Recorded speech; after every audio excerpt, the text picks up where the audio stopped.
Hello everyone and welcome to my channel. This is the 13th part of What If Deku Can't Stop Adopting Kids. Hope you enjoy. Link to the original story and author in the description. Chapter 66, Exploring Pain. In the early hours of the day, is when Yumi left the house. It's not like he really needed to sneak out. Going into the forest was not really something special, and since no one was watching he could just leave.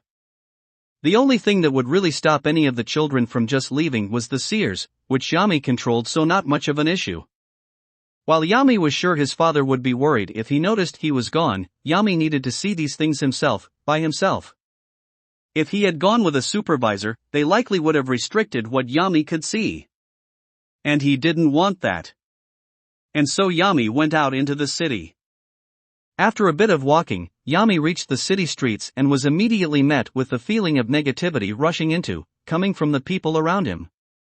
To explain Yumi's vision, Yumi would see auras around people, with numerous different colors flowing around them, with the dominant emotion being the dominant color. He wasn't sure what all the colors meant exactly, but he'd figured a few things out. Red was anger, black was sadness, purple was fear, and yellow was happiness. There were of course more colors, and the colors came in different shades. Yumi didn't quite know what that meant. These auras would always be clear to Yumi. He could even see them through walls.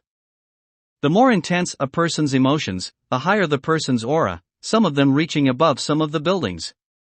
Which is what he was seeing right now. Pillars of negative emotions, blazing like huge fires above some of the smaller buildings. Yumi reasoned that if he wanted to see the suffering of the people firsthand, then he should probably head to the highest sources of negativity he could find. And so he made his way towards the largest concentration of negativity that he could see from here. But as he walked, he noticed something. When he walked past the people on the sidewalk, they would look down at him. He would see the look in their eyes change, and their fear rise, before they walked slightly faster. It didn't take a genius to figure out what was scaring them. He walked past a plane of glass and took a look at his reflection. His pale skin, his black nails, his sharp jagged teeth, his black scara, and his beady red pupils. His form was frightening. He'd been told so numerous times. He'd even scared Eri a bit at first, although she'd gotten over it rather quickly. But these people seemed far more fearful of him than Eri was. Which told him that this was something he'd just have to expect in the outside world. Still, not much he could do about that, so Yumi just continued to head towards the negativity. XXXXXXXX. The source of the field of what Yumi now called negativity geysers had led him to the poorer neighborhoods. The slums of the city contained much worse-looking buildings. Most of them were just run-down houses and abandoned structures, along with some small stores, with the nicest-looking buildings being apartment buildings, but even they didn't look all too nice. Trash littered the cracked streets and sidewalks, and even the air here seemed worse somehow. Also, the types of people he'd seen around had changed. Now you could tell they had less money or less care for their appearance. There was the occasional homeless person from time to time, all of them carrying some sort of alcohol. Yumi had actually seen a bit of this type of neighborhood before when Yudata drove him around, but that was just a glimpse. Now that he was seeing the full thing, it was shocking. Yumi had only known two types of living. His life in the forest, and his life at the house with Izuku. Two very different types of lifestyle, but they shared something in that their surroundings weren't this depressing. At least the forest looked nice. He would have rather slept in a cave than slept in an alleyway like he saw some of these people doing. And somehow they smelled worse than he ever did. Now Yumi understands why there was so much negativity here. These people looked miserable even without looking at their auras. Something Izuku taught them was the power of money. It provided them food, a home, all those games, and other things they used to keep them entertained. You couldn't really live without money, and Izuku had a lot of it. This was seemingly what happened when people barely had any money. They didn't have good food, or good houses, or anything that Yumi had. So Yumi looked around the area with pity. These people were so sad and scared. He doubted that therapy could help these people. What they seemed to need was money. Why didn't they have money? Why were they so poor? Couldn't they just get jobs? Why didn't anyone help them? Ah! Speaking of helping. Yami turned his head towards the sound of the scream, and saw nearby, a young girl was getting her bag snatched by a disheveled-looking man. Help! Someone help! The girl cried out as she hung tightly to her bag. Just give me the bag. The man shouted desperately, as his weak, skinny arms tried to steal the bag. Now, something Yami noticed about this encounter was that they were both terrified. In fact, the man was actually more terrified than the girl was, much to his surprise. That didn't seem to make sense to Yami. He wasn't being robbed, and it's not like he had much to fear from a girl who was a third of his size. However, looking at him, and thinking about more, it started to make more sense. This man looked like he hadn't tasted food in weeks. That must be why he was so desperate for this little girl's bag. He wanted money for food. Dad was right, suffering makes more suffering. Yami noticed. I should do something. And so Yami ran in and did what he thought was best to end the issue. He took a stack of cash out of his pocket and tossed it at the man's face. Ack! The man was so taken aback by the sudden attack to the face and stumbled back, releasing the bag as the money fell to the ground. What the dash? Ha! The girl's eyes went wide in confusion, as she didn't expect someone to throw cash at her attacker's face. The man picked up the stack of money, looking down at it with shock and confusion, before looking back at Yami.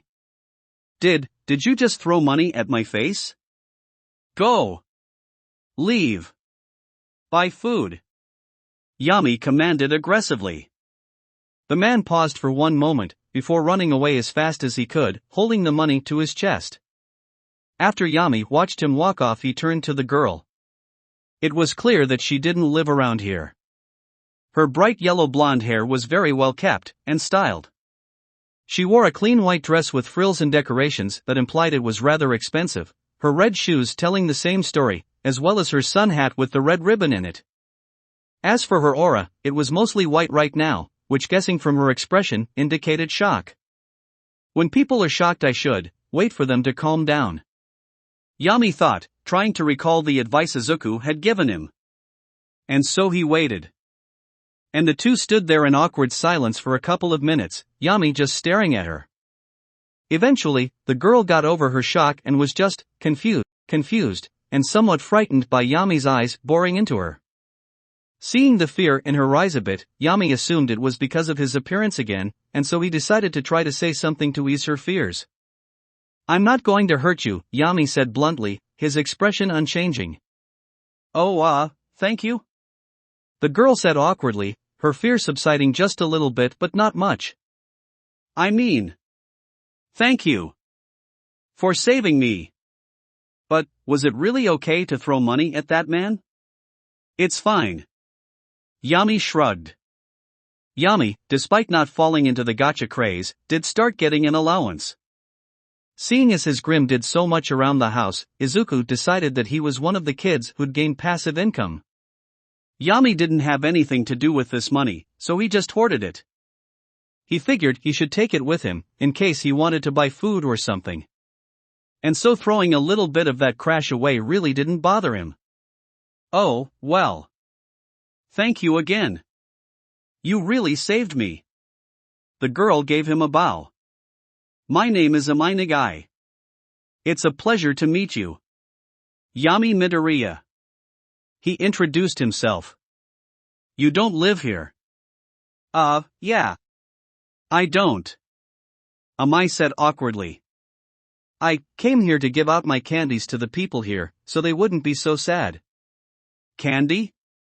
Yami titled his head in confusion. Yes, my candies. Amai's face brightened, and she quickly dug into her bag and took out a small yellow piece of candy that looked like a Skill or M&M. Here, try one. Yami took the small piece of candy and immediately popped it into his mouth. And immediately, he felt a sense of euphoria. The candy tasted like happiness and filled him with a feeling of warmth and joy. When Yami finished chewing it, he was wide-eyed, as the joy the candy had given him continued, as his mood improved. Amai's smile brightened as she saw Yami's wide-eyed look. It's part of my quirk. Mood candy. It lets me make candy that tastes like my mood. That's a very nice quirk. Yami praised her. Very good quirk. Oh. No one's ever said that about my quirk before. Amai blushed a bit, and Yami saw her aura become mostly yellow. Thank you. You're really nice too. Yami nodded. So you came to give people happy candies to make them feel not so sad anymore? Aha. I heard that the people in the poorer neighborhoods were so sad, so I thought if I gave them my candies I could give them a little hope. Amai said bashfully, shuffling her feet. I've been doing this for a while now, but I'm not sure I feel safe doing that now. Yami saw her aura turn black, as sadness washed over her, along with fear. And so without thinking too much about it, he made a decision. Why don't we go together? Yami asked. I can protect you. Really? Amai asked, taken aback by the offer, but was ecstatic for it nonetheless. She felt like Yami could really protect her, seeing as he looked absolutely terrifying. Yami nodded. I wanted to see upset people. Amai once again looked confused. Why? I want to understand them, Yami answered. The blonde girl gave him a curious look. Understand them? Do you want to help them? Yami paused. Maybe. Things are confusing me. I want to look at them and figure out what I want to do. Well, I think that helping people who are sad is just the right thing to do. Maybe if you see them you'll think so too. Amai thought. Come on, let's go. Amai offered her hand to Yami, who tentatively took it, as she dragged him off to go cheer up the less fortunate. XXXXXXXXXX. Bless you too. A disheveled old lady with a trash cart said, smiling at them as she walked away with her garbage. Yami watched the lady as she walked away.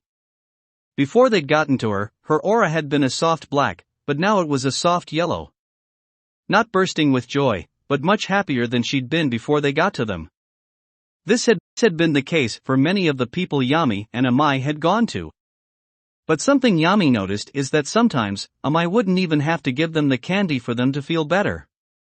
Sometimes all they would have to do was approach them and tell them of their intentions, and they would smile and feel better.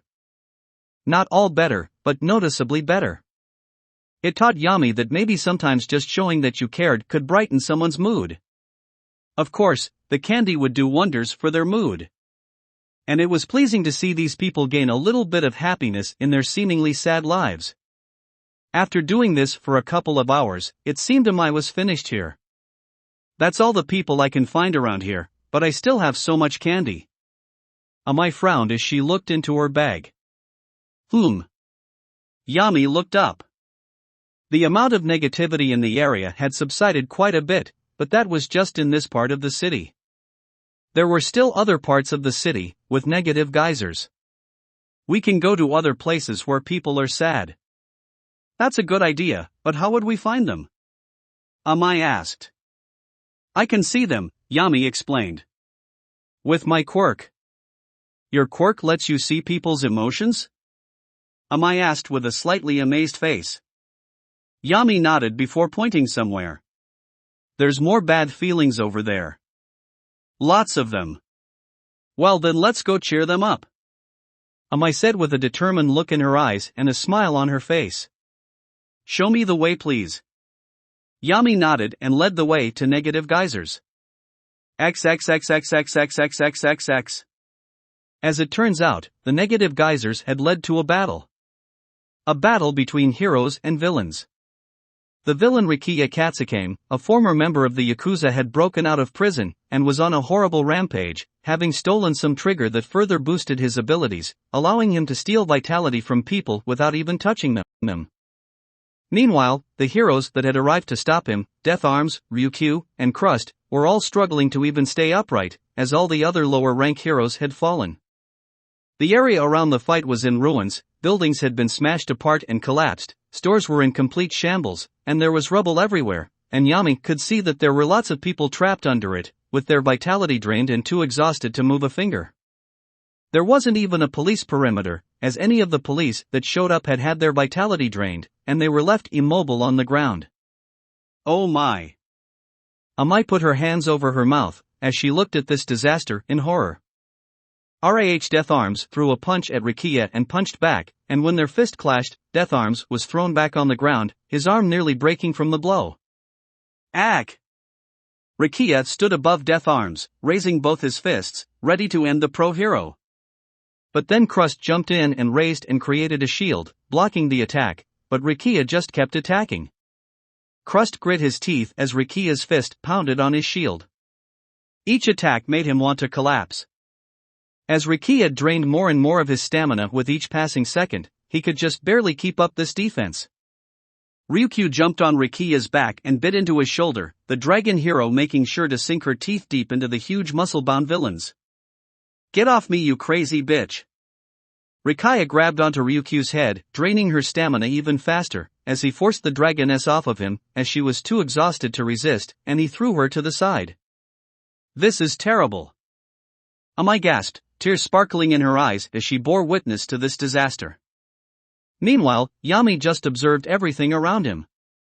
Unlike the last place they went to, which was full of sadness, here the prime emotion was fear. The civilians were afraid, the police were afraid, even the heroes were afraid. Everyone was afraid, except for Rukia himself. He was engulfed in happiness, taking joy in the destruction and pain he was causing. And that somehow made it all worse. Not just the pain around them, but that the person causing it was taking pleasure in it. Rukia grabbed Crust and started draining his vitality faster, while crushing him in his massive hand. Yami, seeing how bad the situation was, prepared to intervene. He knew using his quirk like this in public was illegal, but given the situation, he was willing to break the law. Fortunately, he didn't need to. Suddenly, Rukia shrunk down to his normal size, his strength faded, and he stopped absorbing other people's vitality. Ha! What happened to my Chuak? Rukia didn't get the chance to finish his sentence, as Mirko kicked him in the face, knocking him out as his body flew to the side, before skidding to the ground. Ha! Got the bastard! Mirko said, before looking back at a nearby alleyway. Hey, Eraser! I didn't need your freaking help. Aizawa came out of hiding and revealed that he was the one who weakened the villain. That remains to be seen. Ah, Eraserhead! Mirko! Crust shouted with pure relief. Thank you for coming to our aid. The villain injected himself with Trigger, and proved to be more powerful than we initially thought. We need to get him restrained immediately, Ryukyu said, reverting to her human form, panting heavily as she struggled to stay upright. Meanwhile, 13 was running in, having followed Aizawa here. I'm here. Let's get the rescue operation started. There's no doubt that people are trapped under all this rubble. We need to get them out before they run out of air, or before the rubble shifts and crushes them. Do we know when Wawamami or any other rescue heroes are gonna arrive? Death Arms said. She's out of the city doing a photo shoot, Aizawa said, not doing much to hide his disdain. Ragdoll's doing a mission on the other side of the city. And without them, it'll take us hours to find everyone under this rubble. Someone might die if we take that long. Crust pointed out. Yami heard that conversation, and he realized something. He could see them. He could see all the people trapped under the rubble. He could see everyone that was trapped. He could do something here. And so Yami ran forward. Wait. Yami, I don't think you are supposed to be here. Amai objected. Yami stopped and turned back to her. You wanted to help people feeling bad. So let's do that. Amai looked hesitant but ceased her objection, and so Yami moved forward, with her slowly following him from a distance. 13 noticed the two children approaching them, and called out to them. Hey, kids! You can't wait, you're one of Midoriya's kids. Ha! Aizawa noticed Yami and looked at him confused. What are you doing here? There. Yami pointed at one of the collapsed buildings. One there. And there. And there. What's he doing? Death Arms asked. Wait, his quirk. You can see the people through the rubble, can't you? Aizawa said, recalling what he knew about Yami's quirk. Yami nodded. Aizawa paused for a moment, before picking Yami up. Point out where the people are. Everyone, let's get the operation underway.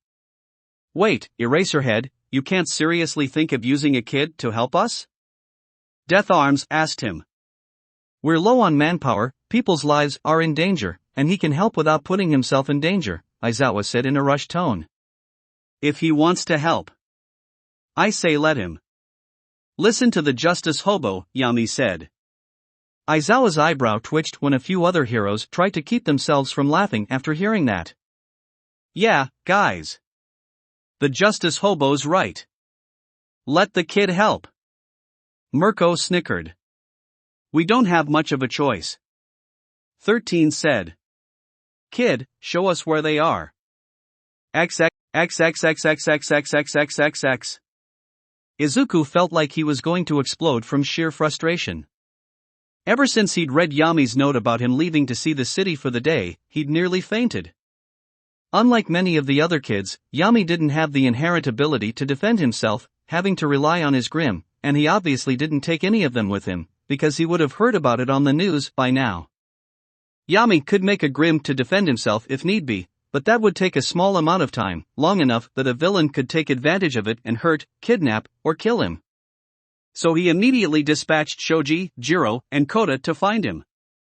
All three of them specializing in finding people. Still, that was only 3 people to cover the entire city. He wanted to send more or go out and look for him himself, but he just started walking again, he was in no condition to go on a citywide search, and he still needed the others to look after the remaining children. And so all he could do right now was sitting at his desk, hoping Yami would return. Ding! That was until now. Izuku took out his phone and saw that it was a text from Nami, with a link to a video. With message under it saying lose something? Immediately Izuku pressed on it, hoping that it was information on Yami's whereabouts. And he was absolutely correct. Breaking news! Said a newswoman from HNN, a disastrous villain attack unfolded today, as Rikiya Yatsubashi, a former member of the Yakuza, broke out of prison today after obtaining a dose of the drug, Trigger, and went on a rampage, attacking and injuring many pro-heroes, before eventually being subdued by Mirko. The battle left a horrendous amount of collateral damage, with people trapped under collapsed buildings and rubble, and not enough heroes around to find all of them quickly enough. Fortunately, 2 little heroes stepped up to plate. The video then showed pictures of Amai and Yami. These 2 are known as Yumi Midoriya and Amai Nagai. The woman identified. Midoriya's quirk involves the ability to see people's emotions, even through solid objects. Nagai's quirk is called Mood Candy. It creates a candy that tastes like how she's feeling when she created them.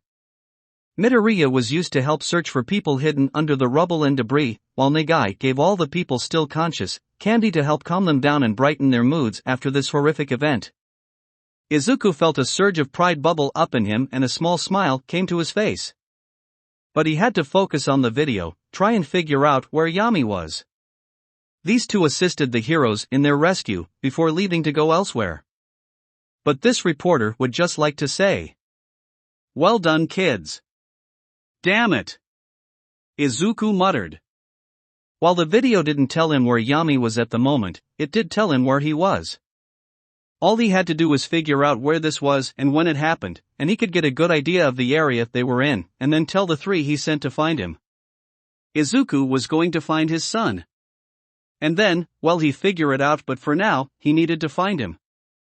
Chapter 67, Finding Hope. That was so cool, Yami. Amai gushed.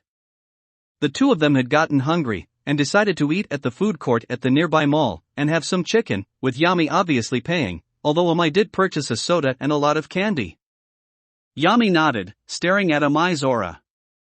It had been positively glowing with joy, and it was kind of hypnotic. He'd rarely seen someone this happy. The closest he ever had seen was Kay, but even she rarely reached heights like this. Was this the power of being mentally stable? Amai meanwhile kept stuffing her face with candy and washing it down with soda, and when she finished swallowing it all down, she shivered and her face contorted in disgust. And Yami saw her positivity wane a tiny bit. Yami frowned. You don't like sweets? Amai shook her head. I used to. But ate them so much I don't anymore. Then why buy them? Yami said, his face scrunched up in confusion. Oh. I have to eat lots of sugar to make my candy. Amai held out her hand and opened her palm, and then her hand started to glow, as yellow candy came out of her hand. See? Oh. You have to eat something you not like to use quirk. Yami summarized. Like me. Amai gave him a confused head tilt. I thought your quirk was seeing people's emotions. Yami shook his head. That's just one part. It does more. Lets me make monsters.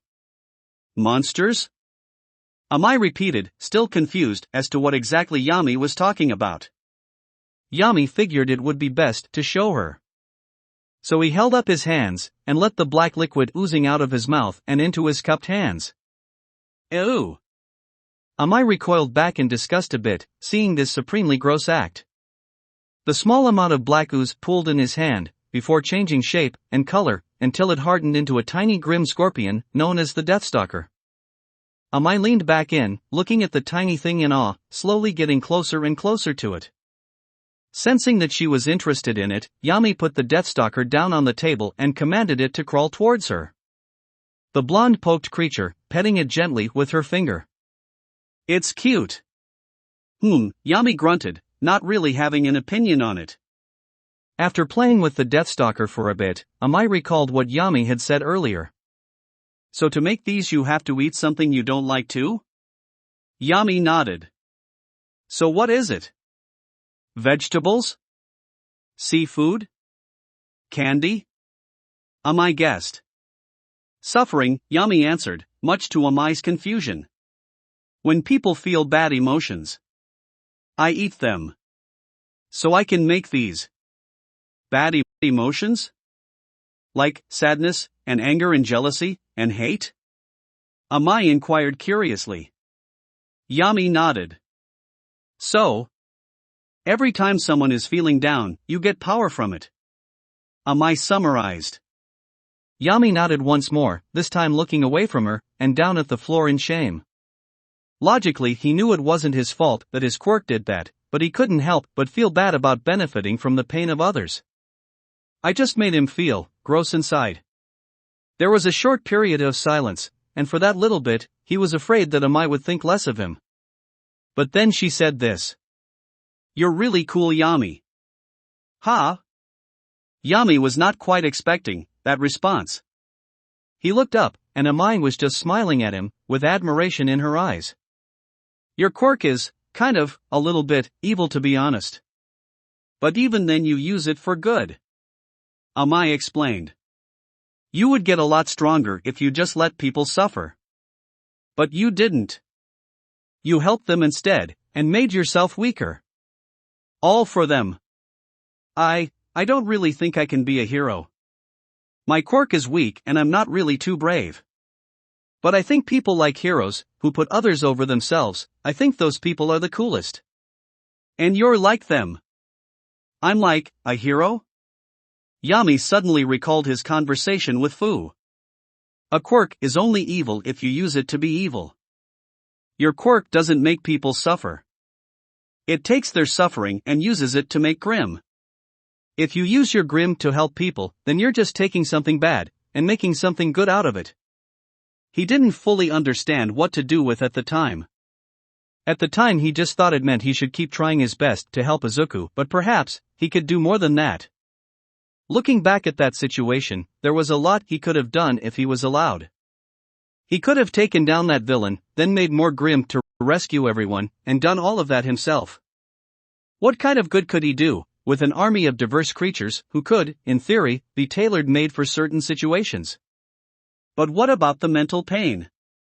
Could he help with that? Well, he could see people's emotions, maybe he could help people with that in some way. Are you done eating, Midoriya? Amai asked. I want to give out some more candies before it gets dark. Yami snapped out of his thoughts and nodded, with the two throwing their trash, before taking their leave. XXXXXXXXX. Once the two of them left the mall, they went to a variety of places. A homeless shelter, a graveyard, and various other locations where sad or scared people went. After finishing up at their last location, they noticed the sun starting to set. We should get back home, Amai said. It's going to get dark soon. Yami nodded.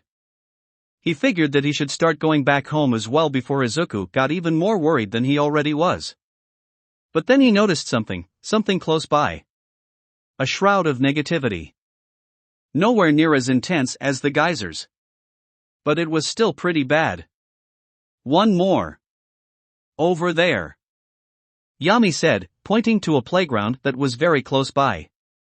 Oh? Someone's feeling bad over there? Amai asked. Well, I guess we can do just one more. Yami nodded, and the two made their way to the playground. When they got there, they found two boys, maybe a little older than the two of them, but not by much. One smaller boy on his knees with an action figure of Hawks in front of him. He was crying, and he also had some bruises and first on him. And one larger boy, looking down at the boy with a cruel smirk. He was rather beefy for his age, most likely because of his quirk. The larger boy raised his foot and crushed the action figure. No! Hawks! The smaller boy cried out in anguish, tears streaming down his face. Look at you!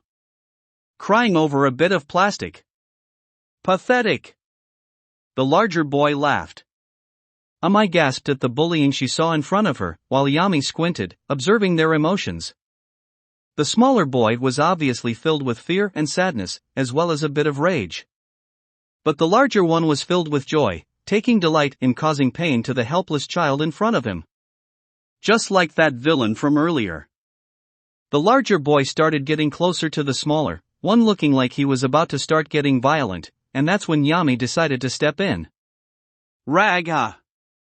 Yami let out an animal-like growl, getting everyone's attention and shocking them. While the larger boy was recovering from his shock, Yami used that tie to step between the two boys, glaring at the older boy, seeing fear overtake him. Why? Yami barked. Ha? The boy stumbled back in fear. Why do this?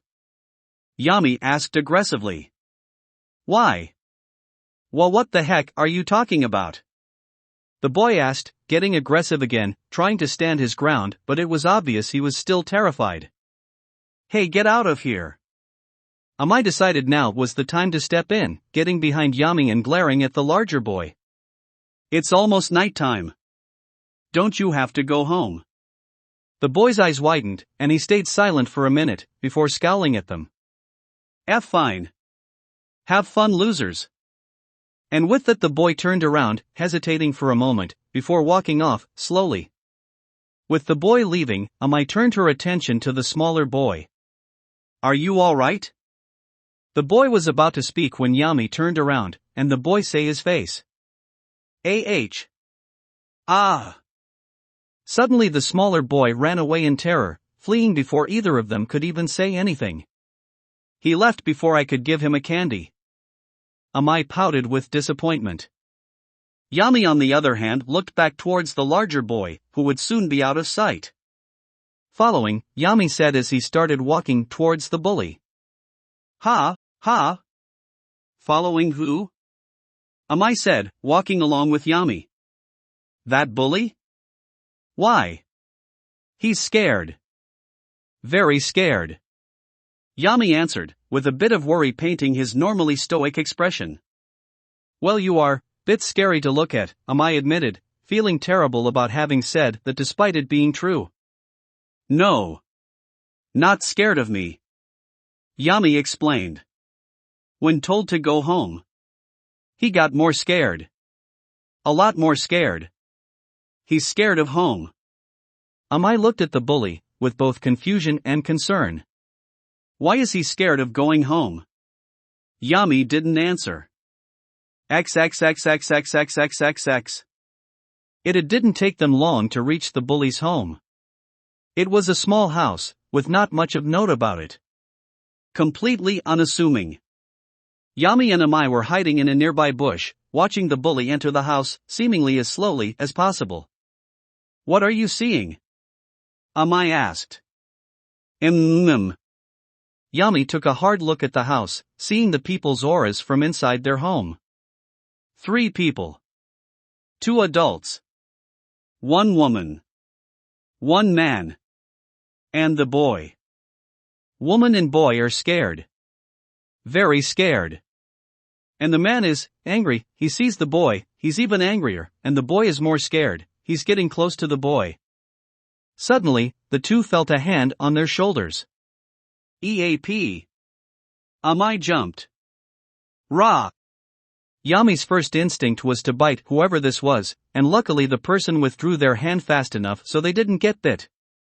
Hey hey! The person, who turned out to be Jiro, said. You don't bite people, kid. Geez. It's you. Yumi said, recognizing her. Weird ear lady.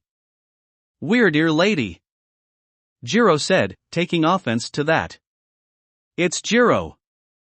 Don't start giving me weird nicknames, kid. You know this person? Amai asked. Yumi nodded. She's a UA student. She works for Dad. For now. Jiro corrected, before giving Yumi a stern look. Speaking of your dad, you almost gave him a heart attack. Jiro suddenly trailed off, as it seemed like something else had attracted her attention, and she looked up at the bully's house. A moment passed, before Jiro took a step closer, and raised her earphone jacks up towards the house. After a couple of minutes passed, she looked back at the 2 children. You 2 stay here, I have to make some calls. XXXXXXXXXX. The sun had finished setting, and day had turned to night by the time the police arrived. Yumi and Amai watched, alongside Jiro, as a man, presumably the young boy's father, was taken out of the house in handcuffs, struggling against the police that were holding him to no avail, and cursing loudly at everyone. What happened? Why is he being arrested? Amai asked. Looking distraught and confused. Well. Jiro winced as she tried to find a way to say this. He was hurting his son, Yumi said, beating her to it. Child abuse. See child abuse? Amai didn't seem to fully understand what that was, but she grasped a part of it, and that part horrified her. It's okay. He's gone now. Jiro quickly reassured her, not wanting to deal with a crying kid right now.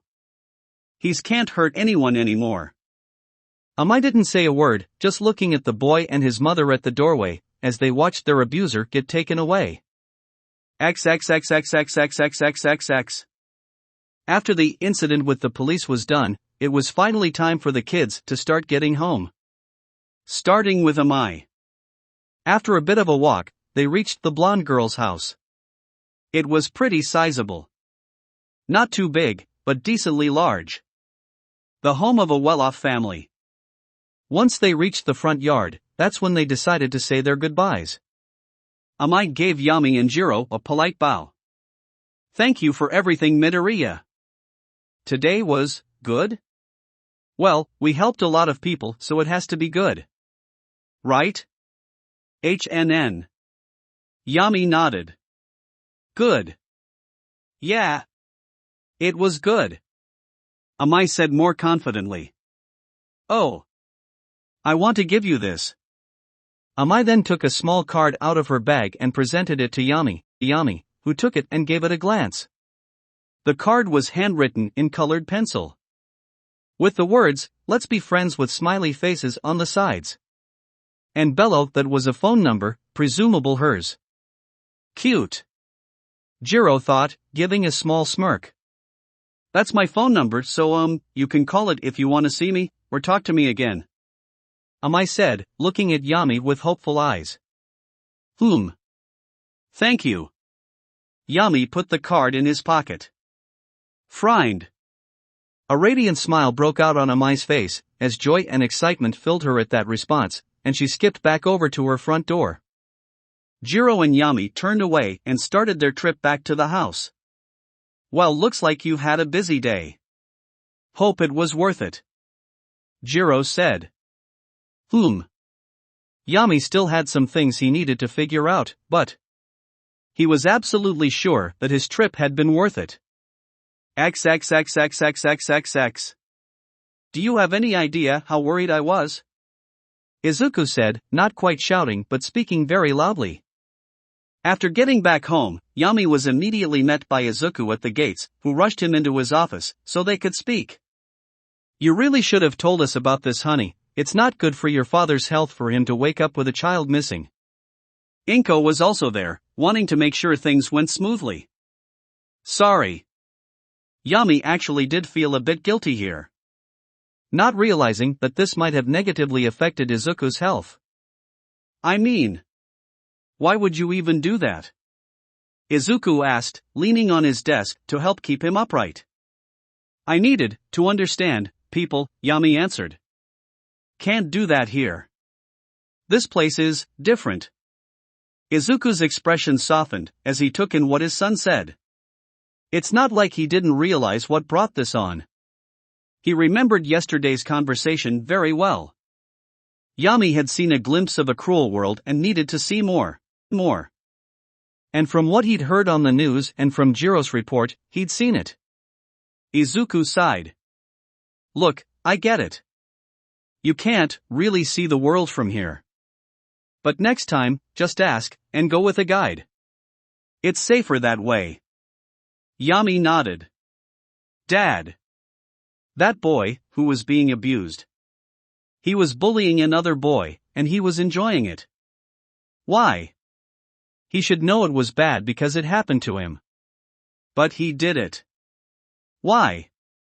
Izuku paused, going around his desk and taking a seat. Okay, well, I guess it was probably about control. Control? Yami repeated in confusion. Izuku nodded. That boy didn't know how to process what was happening to him. He felt so helpless and powerless. So when he was bullying that boy, he felt in control. Like he had power. It made him feel better for just a little bit. But it wasn't going to fix anything, and in the end, it just made someone else feel bad. So, if he had therapy, he wouldn't do that? Yami asked. I mean, if you got him away from that father of his, then probably, Izuku answered. Yami didn't respond, instead just sitting there thinking.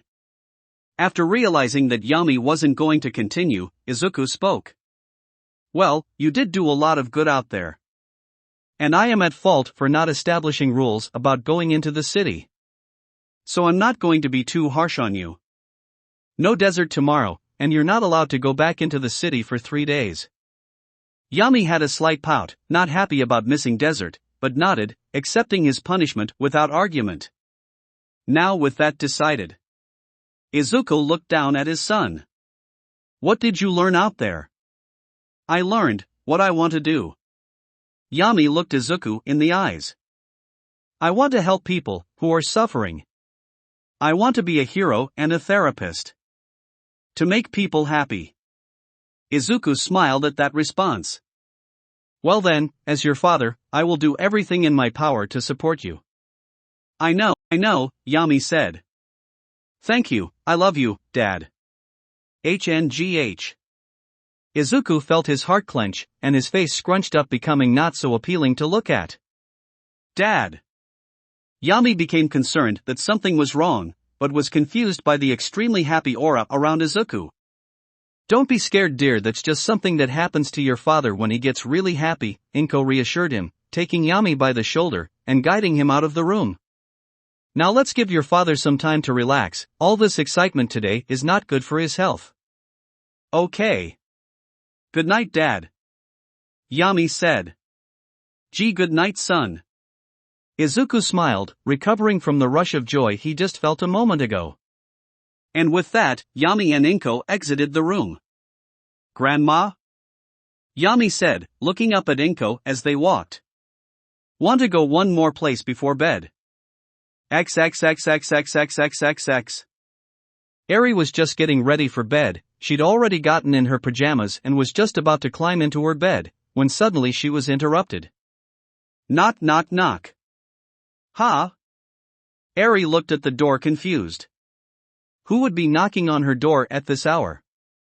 Kay? This wouldn't be the first time she sprung a late-night slumber party on her. Kiba? She was typically active at night. She opened the door, and much to her surprise, it was Yami. Why off? Eri was shocked by Yami suddenly hugging her. Completely out of nowhere. Huh? You're a good child. And we all love you. Yami told her. Eri's face broke out into a flustered blush, as she was not ready to be assaulted by praise, from Yami of all people. Thank you. Yami took a good look at Eri. She had been through so much and had likely been like one of those people with the negativity geysers out there. And now here she was. Happy, if quite embarrassed. The same could be said for almost all children in this house. They could have very well ended up like the people out there. His father had done so much and would continue to do so much for even more children. And soon, it would be his turn to make people happy. Chapter 68, Here Comes a New Challenger. Fu was always rather good at noticing things, picking up on things that others didn't. Whether it was people's facial expressions, the looks in their eyes, their body language. This also applied to just noticing things about his surroundings. And that's how he got into this situation. Fu had been just swinging around the forest with Kaiosei, practicing his agility skills so that he would be a better hero in the future. All right. That's 20 swings from 19 trees, without falling. Doing good so far, Kaiosei. Fu thought as he took a break, his hands forming claws that allowing him to stay on the side of the tree. He felt Kaiosei's appreciation and a bit of smugness. Fu rolled his eyes. Don't get overconfident, we could still. Low. Fu froze, as he could suddenly faintly hear a young girl's voice. And no one he was familiar with. Now, for the most part, people didn't just stumble their way towards their house by accident. Mostly because they lived in a forest filled to the brim with Grimm guarding it. So for someone to be this close without Izuku being alerted, was suspicious. And so that's what led Fu to seek out the source. Using Kaiosei's tendrils, he moved from tree to tree, as silently as he could. Getting closer to the voice. And eventually, he found its source. A small girl looking to be about 8 years old. She had long pink hair and donned a simple red dress. What's more, on top of her head are what at first glance looked like cat ears, but were actually some type of horn. She was speaking into what seemed like an earpiece, which made Fu even more suspicious of her. They won't know anything, were the last words she said before suddenly, the earpiece floated out of her ear, and was crushed by an invisible force. Yup. She is definitely suspicious. Fu thought while looking down on her, as she started walking towards the direction of the house. I can't let someone like this enter the house just yet. Too dangerous. I need to figure out what she wants. Still, Fu understood the importance of subtlety, so he waited a minute, following silently behind her. After a bit of time had passed, he figured it was time to greet their guest. Fu used Kaiosei's tendrils to lower himself down from the tree, and onto the ground a few feet behind the girl. Hey! Fu greeted. The girl jumped slightly and quickly turned around to face him.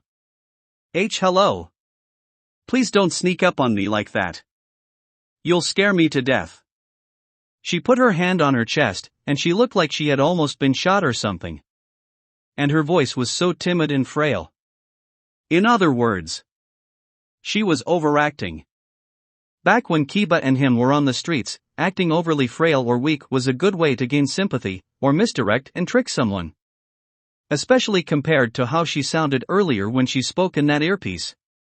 Back there she sounded cold and serious. Everything about her current self seemed fake. Sorry. I didn't mean to startle you. Fu apologized. I just wanted to know what you were doing here. Oh, my name is Knees. The girl shuffled her feet nervously, in an extremely cute manner. Too cute. My mommy and daddy said that my quirk makes me a demon. And so they told me to go where all the other demons are. And I heard that was here. Oh? And what exactly is your quirk? Fu asked her.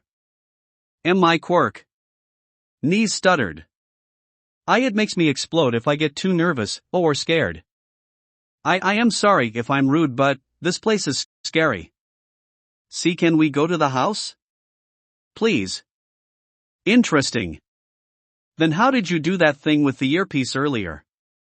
Fu asked sarcastically, poking a huge hole in her story. Knees' eyes widened, and she took a step back in shock.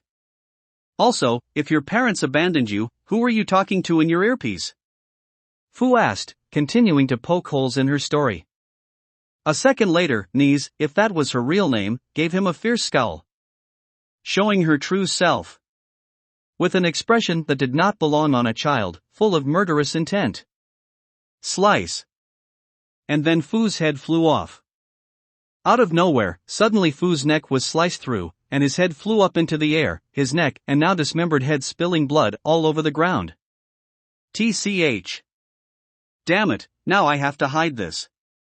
Knees grit her teeth in annoyance, as if she had just spilled something on her clothes and not taken a life. Or tried to anyway. Before Knees could do anything, two tendrils came out of Fu's body, one from his neck that caught his head and brought it down to his body, and another that shot out of his chest, and smacked Knees into a tree a few feet away, holding her there. Ack! What? Knees hissed out in pain and confusion, wondering what exactly was happening here. Yeah, definitely a good thing I didn't let you get close to the house, Fu said after reattaching his head.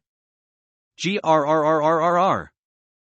Knees growled, as suddenly Kyosei's tendril was cut into pieces, freeing the pink-haired demon child. How the fuck are you still alive? Firstly, language, Fu said, as Kyosei started to overtake his body. Shifting into battle mode. Secondly, you said it yourself. You were looking for the place where the demons lived. Well, you found it. Once Fu had been completely covered in Kyosei's black armor goop, he sent out 4 tendrils from his back at Knees, hoping to ensnare her limbs.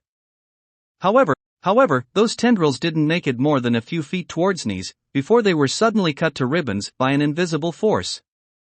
Looks like she has some kind of invisible telepathic blade or something. Fu analyzed.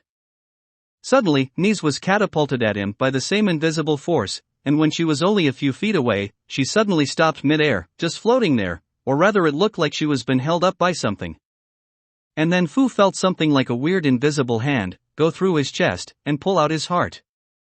No, not a blade. Maybe a hand? Fu theorized, and he made his hand grow to the size of his body and tried to hit Knees in a grand sweeping motion. However, when the swipe was about 2.5 feet away from Knees' body, it was stopped by that invisible force again. But that was Fu's plan, as suddenly the black symbiote goo started spreading onto whatever it was that was stopping it, making it visible. It was a hand. A hand connected to a long tendril, that judging from what Fu could see of it, was coming out of her back. Grr! Off! Knees growled. And suddenly, the tendril and hand disappeared, causing the part of the symbiote that was coving it to get sucked back into Fu's hand, but then suddenly the hand was cut into pieces. Just die already. Slice. Slice. Slice. Crunch. Knees fell to the ground, and a second later, Fu's limbs and head were sliced off, his body was cut in two, and his skull was smashed into the ground like a pumpkin, spilling blood and viscera all over the place. Knees breathed a sigh of relief, thinking she finally killed him. But it didn't last long. Kyosei brought all of Fu's parts together, and helped along with Fu's natural regeneration, to put him back together in a matter of seconds. That's not gonna work, Fu said as he finished regrowing everything. What are you, immortal? Ni shouted out in frustration and slight fear. Pretty much. Of course, both Fu and Kyosei had ways to negate their regeneration, and eventually kill them, but she didn't need to know that.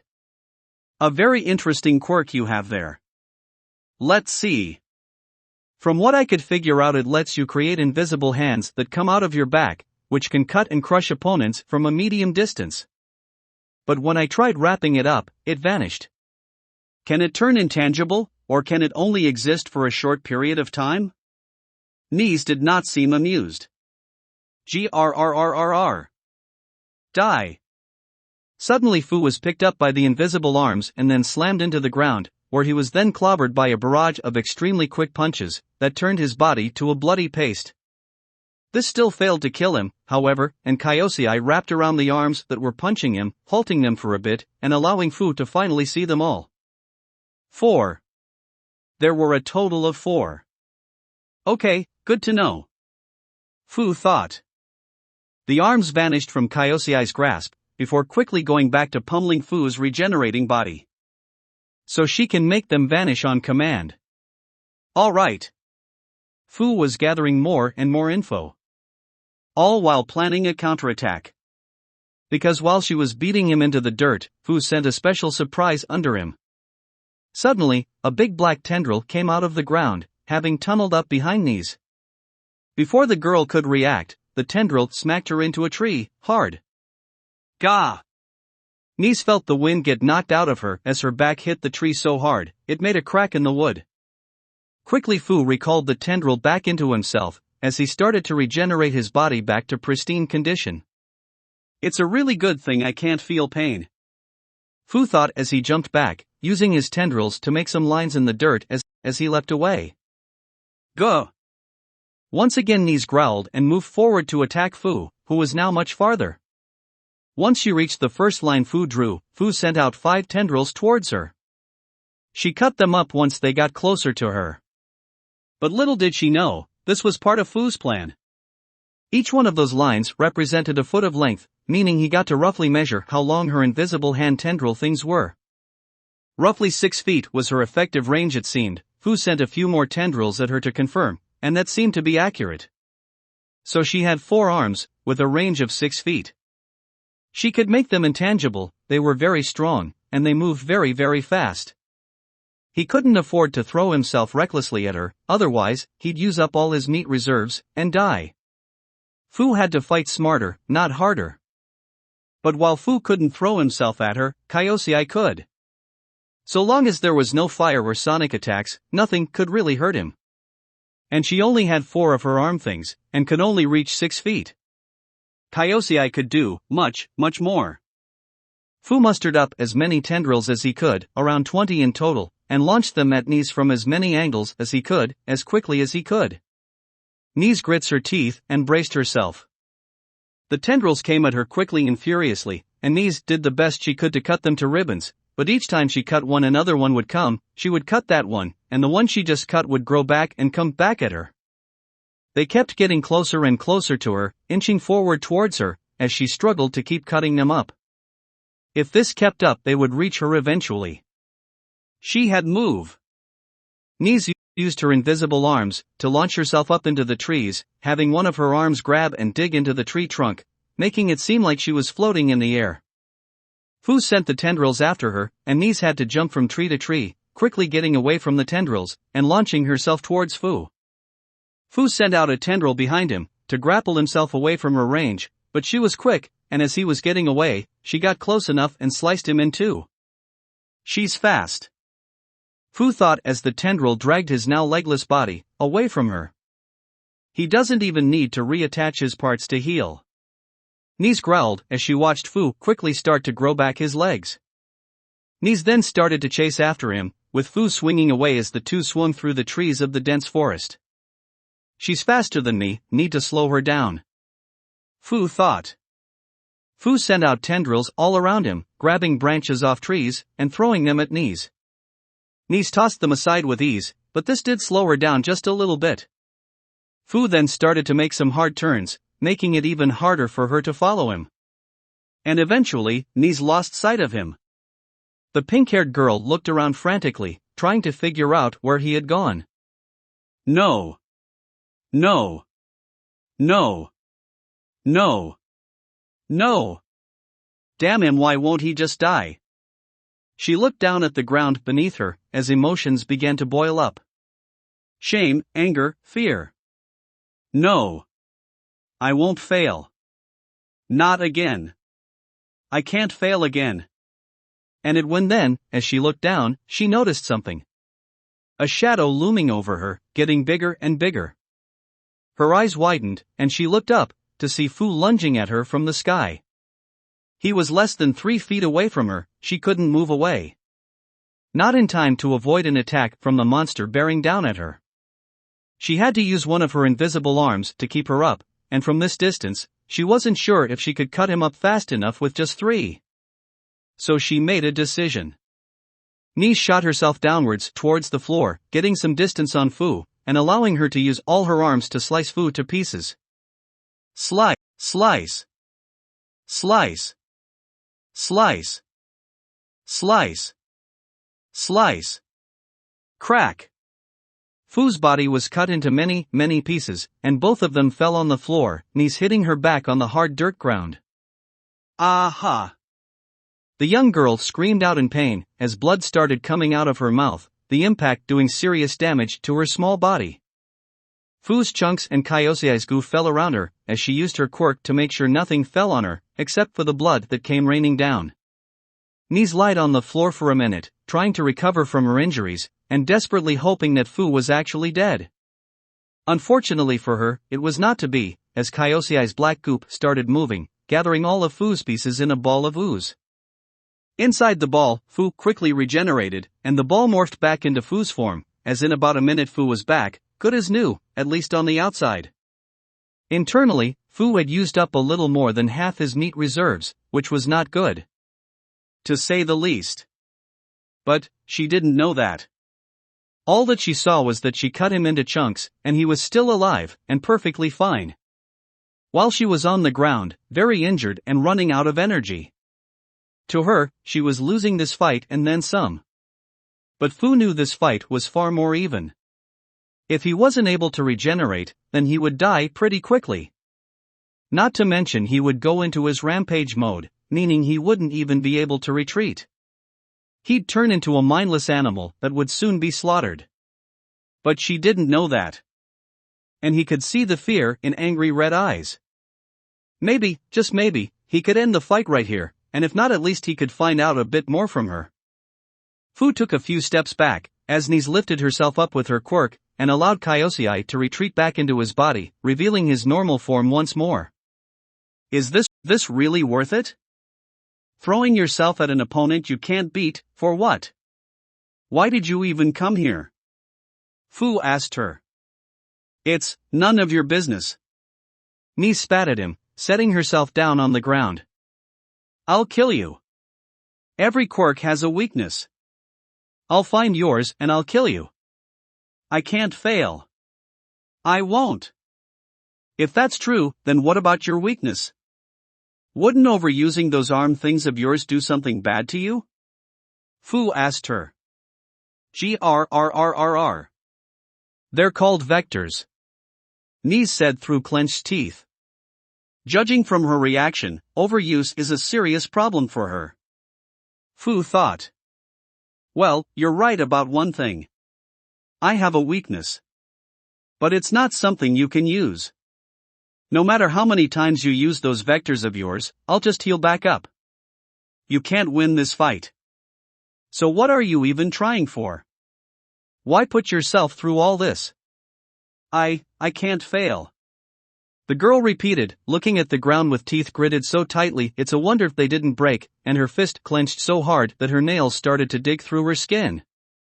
Mommy and Daddy said I had to kill him. I have to. Otherwise, I'm worthless.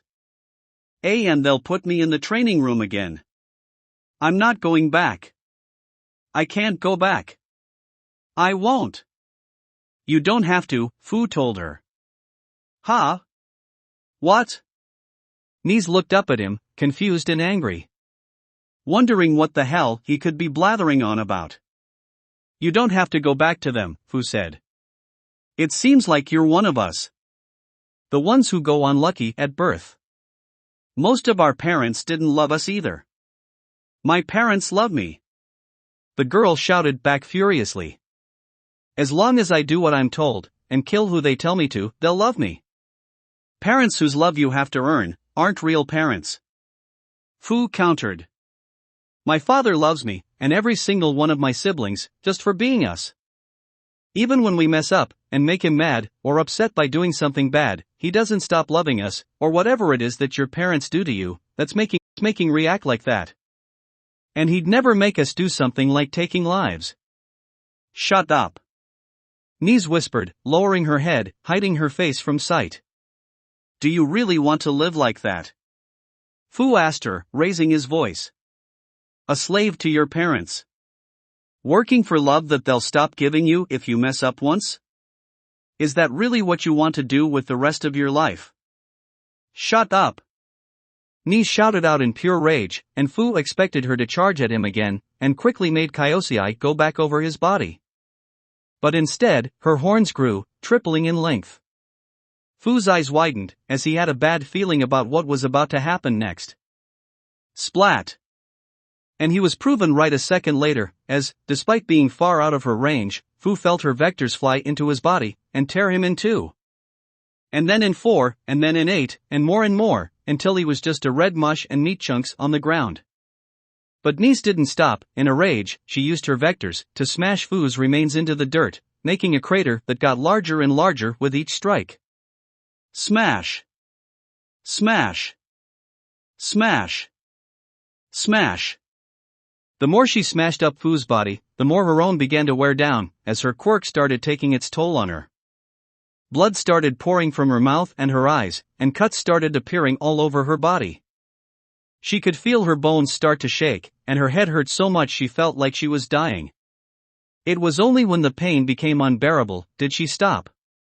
Her horns shrank back into her head, and her vectors shrunk down to their normal length. Nice looked at Fu's remains, which at this point was nothing but a bunch of red liquid on the ground. She waited, wondering if Fu would start regenerating. He didn't. Fu's remains stayed there, unmoving, and completely lifeless. After a couple of minutes passed, Nice fell on her knees and took deep breaths. Finally, the fight was over. She killed him. So why wasn't she happy? It hurt so much. She was in so much pain. But the mission wasn't over. She still had much more to do. And because of this, it would only be so much harder. And her parents wouldn't care how hard she tried. How much pain she endured for them. How much she bled for them. If she failed, then all of this would be meaningless, and she would go back to being tortured in that training room again. Do you really want to live like that? A slave to your parents? Working for love that they'll stop giving you if you mess up once? Is that really what you want to do with the rest of your life? As Fu's words went through her head, Nice's body felt even weaker. She felt sick, as a terrible feeling of fear, dread, and sadness permeated her body, and tears flowed freely from her eyes. Was this all her life had in store? Pain and blood. All this pain, all this death, for love that she'd never really be able to keep? Parents whose love you have to earn aren't real parents. My father loves me, and every single one of my siblings, just for being us. Even when we mess up, and make him mad, or upset by doing something bad, he doesn't stop loving us, or whatever it is that your parents do to you, that's making react like that. And he'd never make us do something like taking lives. God, that sounded so nice. Too good to be true. It had to be some kind of lie. Because a life like that couldn't exist. All things had their purpose, all people had their purpose. They had jobs they needed to do, in order to earn what they wanted. And hers was to kill the people that made her parents' lives harder. That was what she was bred for, what her quirk was made for. To be loved for just existing was impossible, but it sounded so nice. How many times had she put on the persona of a sweet, dumb, innocent child? It always lowered people's guards. Because it was cute. People thought she was cute. How badly did she wish she was actually that cute, innocent, dumb, sweet girl? That she wasn't born with a quirk only made for taking lives. For a moment, she allowed herself a fantasy. A fantasy of a world where she was that sweet girl, and her parents were like how Fu described his father to be. No more assassinations, no more training, no more blood. Just love, smiles, happiness, and warmth. She felt a bit of warmth growing in her chest, that quickly tightened up and became painful. Because as nice as that fantasy was, it was just that. A fantasy. And now it was time to stop fantasizing and get back to war. Snap. Suddenly Nise heard a twig snap, right behind her.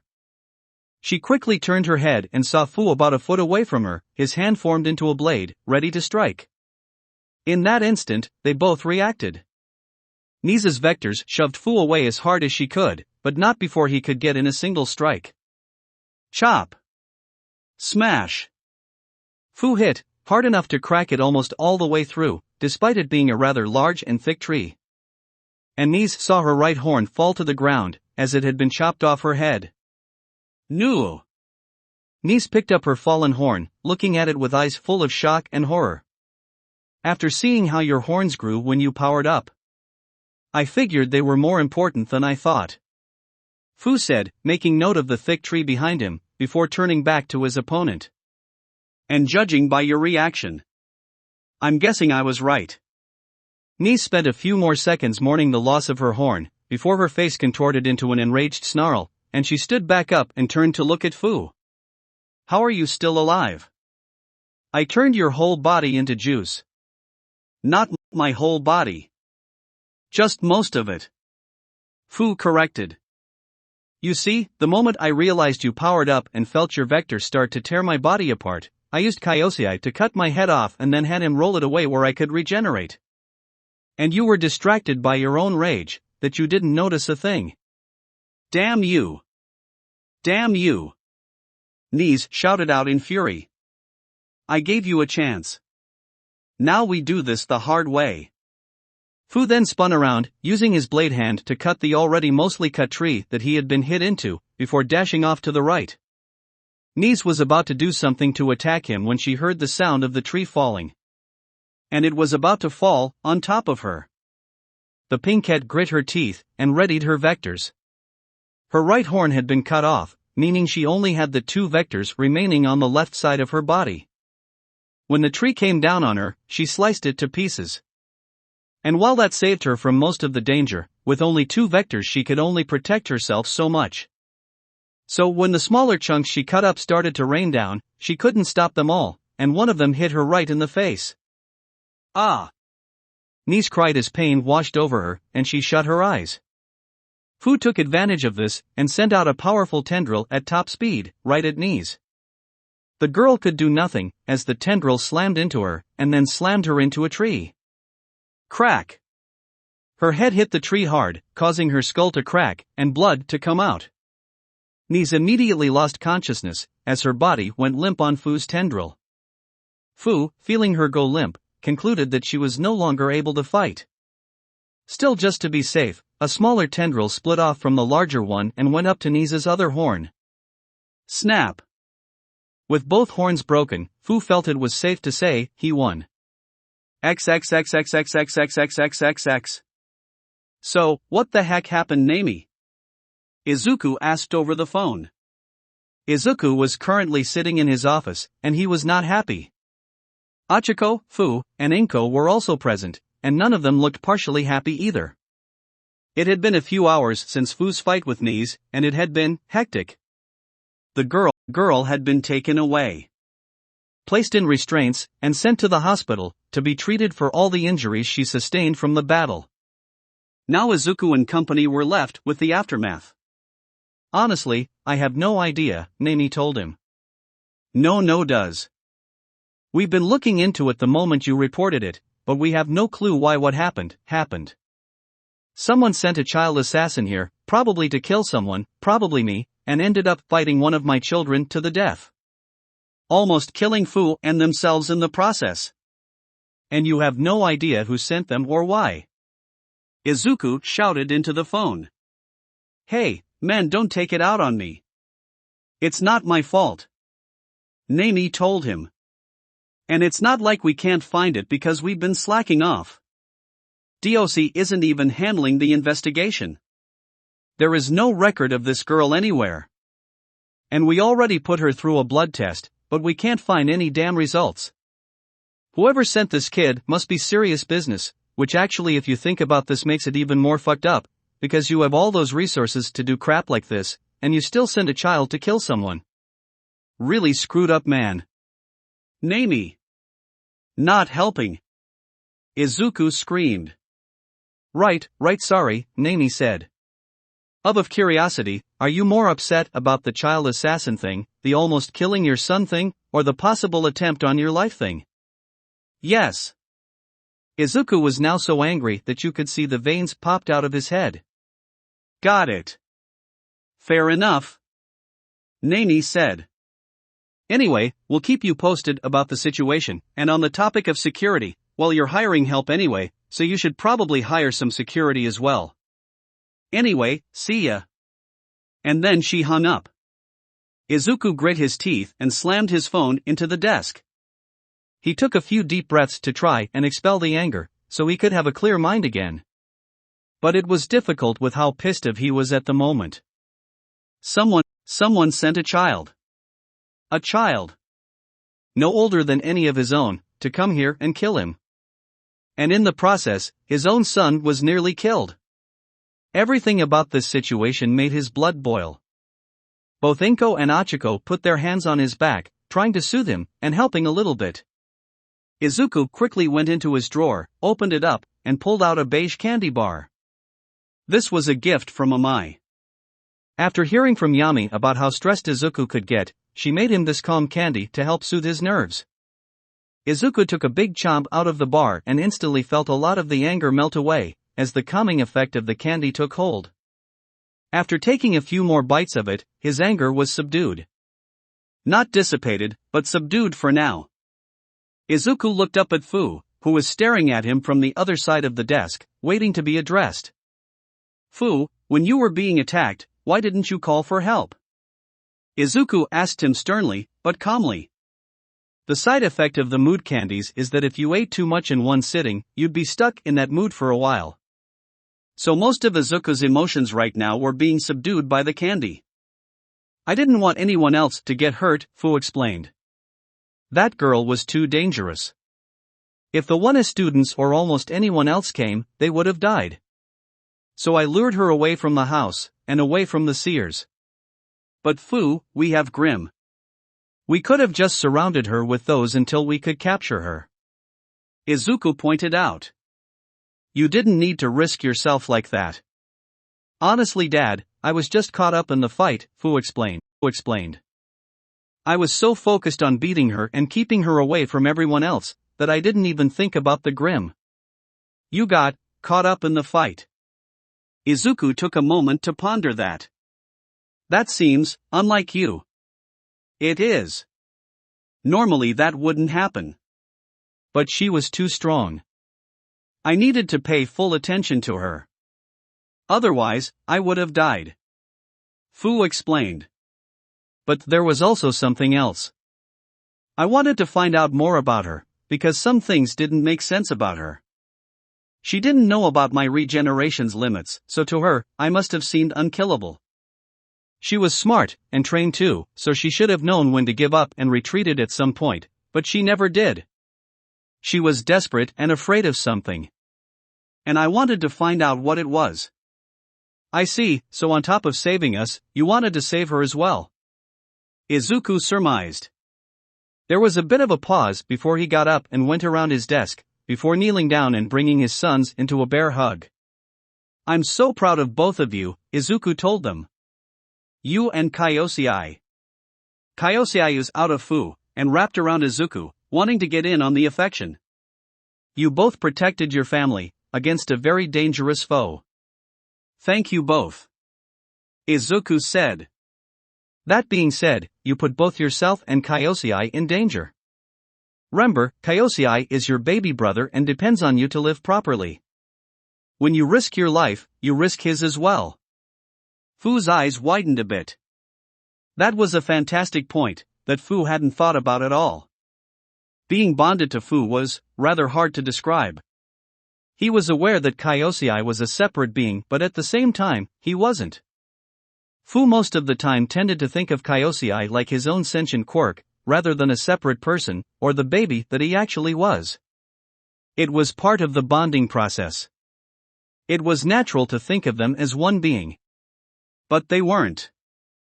Kyosei was a baby, he was gonna do whatever Fu wanted him to do because Fu was his host. He needed him. He didn't really have much of a choice but to go along with Fu. Fu actually felt a bit bad about that part in particular. He didn't mind risking his own life for his family, but Kyosei was another matter. Sorry, Dad, Kyosei. Fu apologized. Kyosei felt confused, but accepted it regardless. I'll accept whatever punishment you have for me, Fu said, bowing his head in acceptance of whatever came next. Izuku sighed and shook his head. Given the circumstances, I can't fully fault you for what happened. And you definitely did far more good than bad. With that in mind, I think you almost dying is enough of a punishment. Achiko, can you take Fu and preparing a feast for him? I can only imagine how much of your reserves you used. A lot. Thanks, Dad. Fu gave Izuku a rare smile, which Izuku happily returned, as Achiko guided him out of the room. The least I can do, for my little hero, Izuku said. Fu felt a twinge of embarrassment as he was taken out of the room and towards the kitchen. Once Fu left, Izuku leaned back in his seat and sighed. I'll have to ask Yami to make more seers and more grim. I can't have this happen again. He reminds me so much of you. Inko smiled, recalling Fu's explanation. Yes, reckless. Like me. Izuku lamented. First Yami, and now him? These kids are gonna kill me, and not in the anyone thought they would have. Now you know how I felt, every time you decided to get a closer look at a hero fight. Inko giggled. Well, I would say you have it harder. I think so too, Izuku said. It's worth it though. Still. On top of increasing security, I also have to figure out why she came here in the first place. I would also be interesting to know what kind of sick person would send a child to kill someone, Inko said, a look of disgust. Oh, don't worry, Mom. When I find out who did this, Izuku felt his anger bubble up, overpowering the candy. I'll do what's within my power, to make sure they pay. Chapter 69, Aegis. New duds. Yes, I'd like as many invites as I can get my hands on, Izuku said, sitting at his desk talking into the phone. Yes, I know how expensive island invites are, I don't care. I have the money, just get me as many as you can. Knock knock knock. Give me a second, Izuku said into the phone, before turning his attention towards the door. Come in. The door opened, and Yami and Shiruko came in. Shiruko holding a box in her hands. Oh, will you two give me just a second, I need to finish this call, Izuku told them. The two nodded, and Izuku turned his attention back to his phone. Anyway, how many invites can you get me? That'll do. Just send me the invites and take the money. Izuku said. Now is that all? Good. We'll then goodbye. Izuku put down the phone and turned his attention towards his two children. Sorry about the wait. What did you two need? Well, after that assassin came, me and Yami were worried about what would have happened if Fu hadn't stopped them, Shiruko said with a worried look on her face, with Yami sharing the same expression. Izuku frowned. Unfortunately, he couldn't just say that he would have been alright because he wouldn't have. In truth, had Fu not stopped Nise, then he would have allowed her into his home an instant, and she would have killed him just as quickly. Which is why he was taking such elaborate measures to increase the power of their defenses. And so apparently were the children. So, we thought of something that might help you, Shiroku said, taking the box and placing it on Izuku's desk. Oh? Izuku was curious as to what exactly this was. He slid the box over towards himself and opened it up. And inside was something peculiar. It was a full-body robe, folded up inside the box. But it wasn't any average robe. It was a grim. Since it was folded up, all Izuku could see was the hood, but even then that was enough to identify it as one of Yami's creations. Firstly, the color scheme was the typical black and white that all Grimm had. With the fabric being entirely black, and there being the usual white bone armor that is present on every Grimm. Also, it had eyes. Glowing yellow eyes at the top of the hood, and teeth as well. Bone-like teeth at the bottom and top of the hood's opening for the face. As if it were more of a mouth than a hood. Is this a Grimm robe? Izuku asked. Right. Shiroku said, smiling at Izuku. We call it the Aegis robe. It's made to protect you in case you're in danger. Oh. Izuku took a second look at the robe. We ran my webs through Yami's Grimm, vomit and used the threads to make this. I felt like some kind of wizard making a magic robe. Shiroku said, clearly very pleased with her work here. We tested it. It works. Yami said. Try it. Izuku thought. Well, it would be useful in protecting me if anything goes wrong. It'll make me look evil, but I guess that's just the price I pay for safety. Besides, if my kids can handle being judged by their appearances, I guess I can too. Alright, let me go in the room and change real quick, Izuku told them. XXXXXXX. After putting on the robe, Izuku took a good look at himself in the mirror. The robe covered his entire body head to toe, with the only part of his body exposed being his face and hands. The bottom of the robe touched the ground, but just barely. Keeping his feet hidden without making walking difficult. There was also a bit of armor going down the side of the robe, but not much. The upper part of the robe was more heavily armored, with bone armor broken up into small armored pieces, covering most of the chest, with a big piece of bone armor covering the center. There was also some slim bone armor running down the top of the sleeves, but just a bit. On his back, there was that same bit of bone armor that went along his spine. Lastly, there was the hood itself. There were a lot of bits of bone armor, seemingly there to protect his head, and as mentioned earlier, there were also eyes and teeth around the front of it. One more thing of note about its appearance: when he put the hood up, it shrouded his face in complete darkness. No matter where he turned or even if he shined a light directly in his face would never become visible. Meaning that it wasn't because of the lighting, this was simply an effect of the hood itself. Well, this is. Izuku looked behind him at the two kids, staring at him intently. Very nice. It was creepy looking.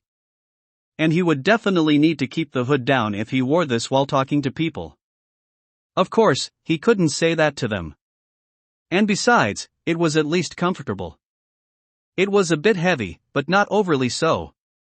The fabric was comfortable to the touch, very smooth. And it wasn't hot or stuffy either, in fact, it was unnaturally cool. It was a bit uncomfortable, but he'd get used to it. Great. So now you can wear it all the time.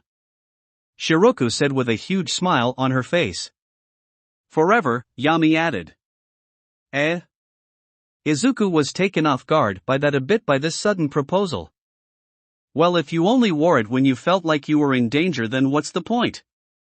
Shiroku asked, crossing her arms. You wouldn't have felt like you were in danger when that girl came, and then she would have killed you. You have to wear the Aegis for it to protect you. That's a good point, Izuku said, as he gave it some more thought. Please, Daddy. Shiroku begged, giving him the puppy dog eyes with her many eyes. At least wear it until we catch those rotten people who want you dead. It would make everyone feel better. Wear it, Yami commanded firmly. Izuku pondered that. The kids were worried about Izuku right now. Heck, 1A was worried about Izuku right now. And why wouldn't they be? someone sent an assassin here, probably to kill him. And he couldn't just appease them by lying. He'd already done that before, they wouldn't believe him. Especially because it was such an obvious lie. But if he had some protection, some proof that he would be okay, then it would put the kids at ease. Now he has no idea if this would actually have stopped Nis from killing him. But Yami and Shiroku seem to think it would have, and so would the rest of the kids most likely. And that would be good enough. Alright. I'll keep it on until they're caught. Izuku sighed. Yes. Thank you, Daddy. Shiroku said, running forward and embracing her father. You're welcome, sweetie. But, Izuku paused. How do I wash this? Staff meeting. It was nighttime now, and all of Class 1A, along with Inko, was in Izuku's office. Izuku himself was sitting at his desk, facing them all. And he was wearing the Aegis robe. Dude? Why do you look like a super boss from Kingdom Hearts? Kaminari asked. Yeah, it looks like you're plotting our collective demise, Mina added. Oh, this is the Aegis robe, Izuku explained, taking down the hood so they could see his face. It's something the kids made to protect me. They were worried about me after, well, you know. I still can't believe someone sent a child to assassinate you, Momo said, looking rather sick at the thought. Ugh, it just makes me sick, Mina said with a look of absolute disgust. Children aren't weapons, Shoto added, with a hateful look in his eyes. It's so much worse than you think. Izuku felt his temper rising, as he recalled what Fu told him. But that's not why I called you here. As you all know, as the world has become more aware of DOE, OPCs, and my existence, reporters and the like have attempted to come here and ask questions. Yeah, but they not getting past the bouncers. Mina giggled, imagining a group of reporters seeing a Beowulf, and noping the heck out of there. Yes, well, we can't just ignore them forever, unfortunately. Izuku sighed. They control much of the narrative, and how we're perceived by the public. DOC needs to make a statement about things sooner or later. And while I'm not directly a part of DOC, I'm very important to them. As such, DOC will be holding a press conference, featuring several important members of DOC including the head of the division, Oshiribashi. I will also be attending this conference. But you're still recovering. Achiko objected. I've recovered enough, Izuku said firmly. If we don't speak up about certain things, then the media and the people will come up with their own conclusions. Rumors have already started circling around about this place. Fortunately, Kiba's streams are influencing most of them, so it's mostly positive, but not completely. We have to take control of the narrative, otherwise, it could lead to disastrous consequences in the future. Are you sure you'll be okay, dear? Inko asked worriedly. There could be more assassins out there. There'll be heroes around, so I think it'll be fine, Izuku said. And also I'll be wearing this, which should provide me some level of protection anyway. Are you about wearing that while trying to improve public perception? Jiro asked. It's kinda evil looking. Well, I won't be wearing the hood, so it won't look as bad, Izuku explained. And to be fair, people are more likely to judge me for being quirkless than they are for wearing this. That sucks. Mina grimaced. Yeah, well, it's unavoidable. Izuku sighed. That and my age are going to be the most difficult hurdles for people to get over. Hopefully, I'll be able to present a good argument as to why I was chosen for this job. While I have stated my disapproval for someone of your age taking on this position, I will admit you've done far better than most people even 3 times your age, Momo admitted. Yeah, man. Even the way you collapsed shows how much work you put in for these kids. Kirishima added. And that was manly as hell. Yeah, it was super dumb, but also kinda cool, Kaminari said. No one doubts your capability, nor your determination, Midoriya, only your mental health. Ida said. Thanks, Ida, Izuku said, not really knowing how to respond to that. Well, the conference is in 2 days, so I'll have some time to coordinate with DOC about what we'll be saying during the conference. That sounds like a lot of work, man. Are you sure you're not pushing yourself again? Shiro asked. It's just a bunch of talking and thinking, Izuku said. And it's like I can really avoid this. Class 1A looked at Izuku, worriedly. Seemingly unsure of how much they could trust that statement. Izuku sighed. Look. I already agreed to do it. And canceling at this point would create, let's just say, problems that would cause me more stress and work than it would be to just go to the conference. Understood? Good. Now, I wanted to tell you all that I was going to be out 2 days from now, for a few hours. That's all. You're dismissed. Everyone still looked a bit worried, but figured there wasn't much they could do about it and left the room. Except Achiko, who stayed behind, looking pouty. Achiko, I know that you don't like this, but Izuku got cut off. No, it's just that. Achiko interrupted. It doesn't feel like we've reduced your workload by that much. I still see you working pretty much every day. We were supposed to come here so you could relax. So what's the point of us being here if you're still working so much? Izuku took a moment to take in her grievance, before shaking his head at her. That's not true in the slightest. You guys have reduced my workload by so much it's insane. I actually have time to relax for a few hours and sleep for a healthy amount of hours. If I had a normal job, then you guys would have left me with nothing to do and then some, but I don't have a normal job. My job brings many benefits, and they vastly outweigh the negatives.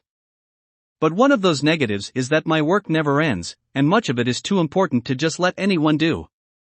Thanks to you guys I was able to rest for a while, but I can't do that forever. I guess you're right. Achiko sighed, still looking upset. It just seems unfair that you have to be saddled with all this work, and you're still only 15.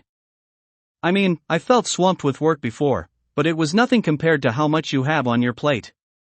Izuku couldn't help but smile a bit, feeling slightly touched at how much care she had for him. Achiko.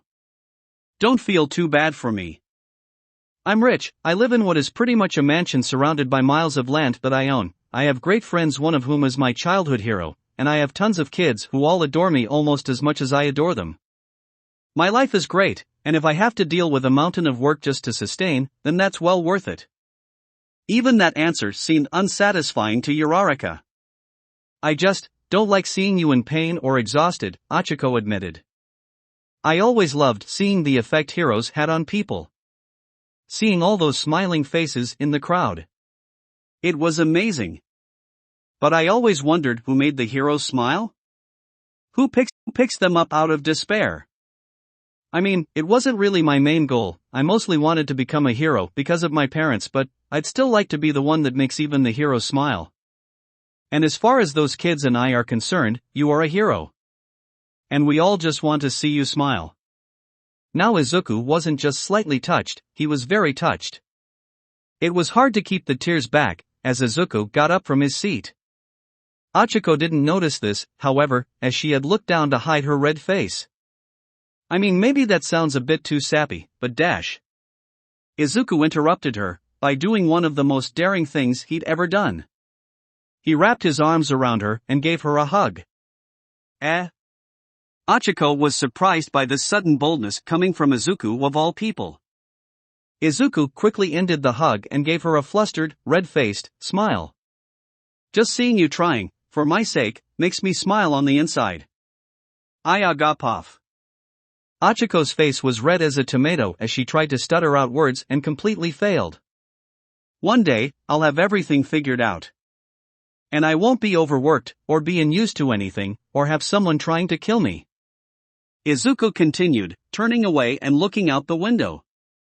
And when that day comes, and I can just sit back and raise my kids, and watch them grow, then I'll be all smiles. But that future won't come if I don't build it. So I'll endure all those hardships, for the sake of that brighter future. Izuku paused a bit, blushing a bit more as he considered if he was really about to say what he was going to say. I don't know how hard things are gonna get, and you have your own path to go down, so I understand if one day you don't support me as much as you do now. But The teen dad took a deep breath and turned around to look at Achiko before giving her a respectful bow. "Thank you for all your support. Achiko Uraraka." Achiko was speechless for a bit, just looking at Izuku in shock for a few seconds before a smile crawled up her face, and a giggle escaped her lips. PSH. Ha ha ha. Ha? Izuku was confused and slightly scared at this response. "You dummy." Achiko gave him a sweet, heartfelt smile, and gave him a slight flick on the forehead, causing him to flinch a bit and stop bowing. "Don't say things like that, as if you haven't done just as much, if not more for me. You helped me develop full cowling, you told me some things All Might should have told me a while ago, and of course, giving my parents work. Yeah, I have my own path I have to go down, but I intend to walk that path right alongside yours. We'll walk side by side, helping each other along our paths. Building out futures together. Because that's what best friends do. IYU. Izuku returned to being a blushing mess, but the smile that came on his face was unstoppable. You really are the best friend I could have ever asked for. Same to you. Achiko giggled. The two laughed together for a bit, before calming down. Well, I have to go make some calls, you should probably go to bed, Izuku told her. And don't worry, I'll get some sleep too. You better, Achiko warned him playfully, as she started taking her leave. Good night, Izuku. Good night, Achiko, Izuku said, as he watched her leave.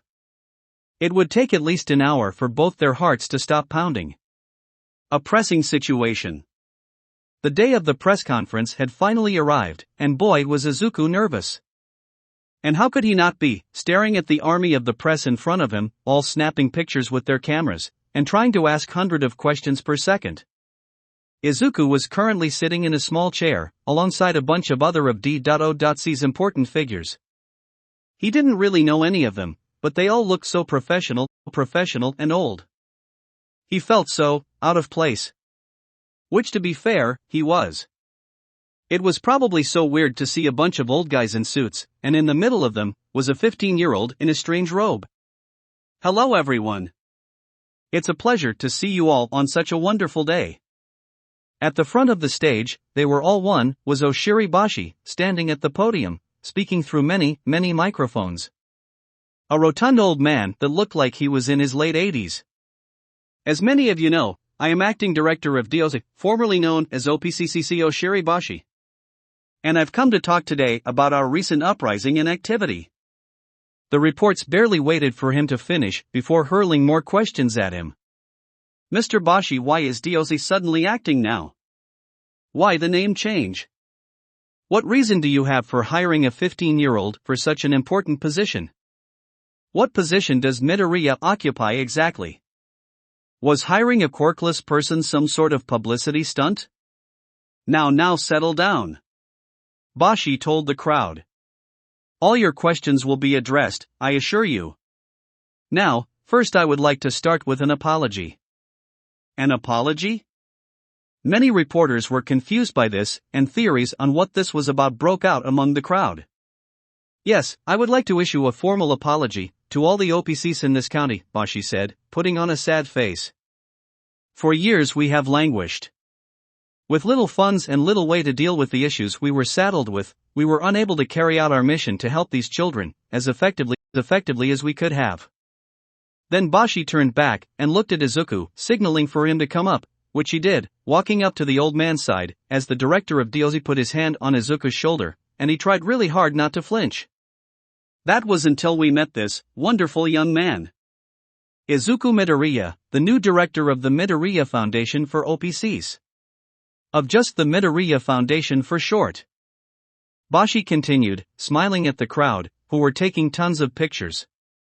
For years we had been looking for someone to fill a position.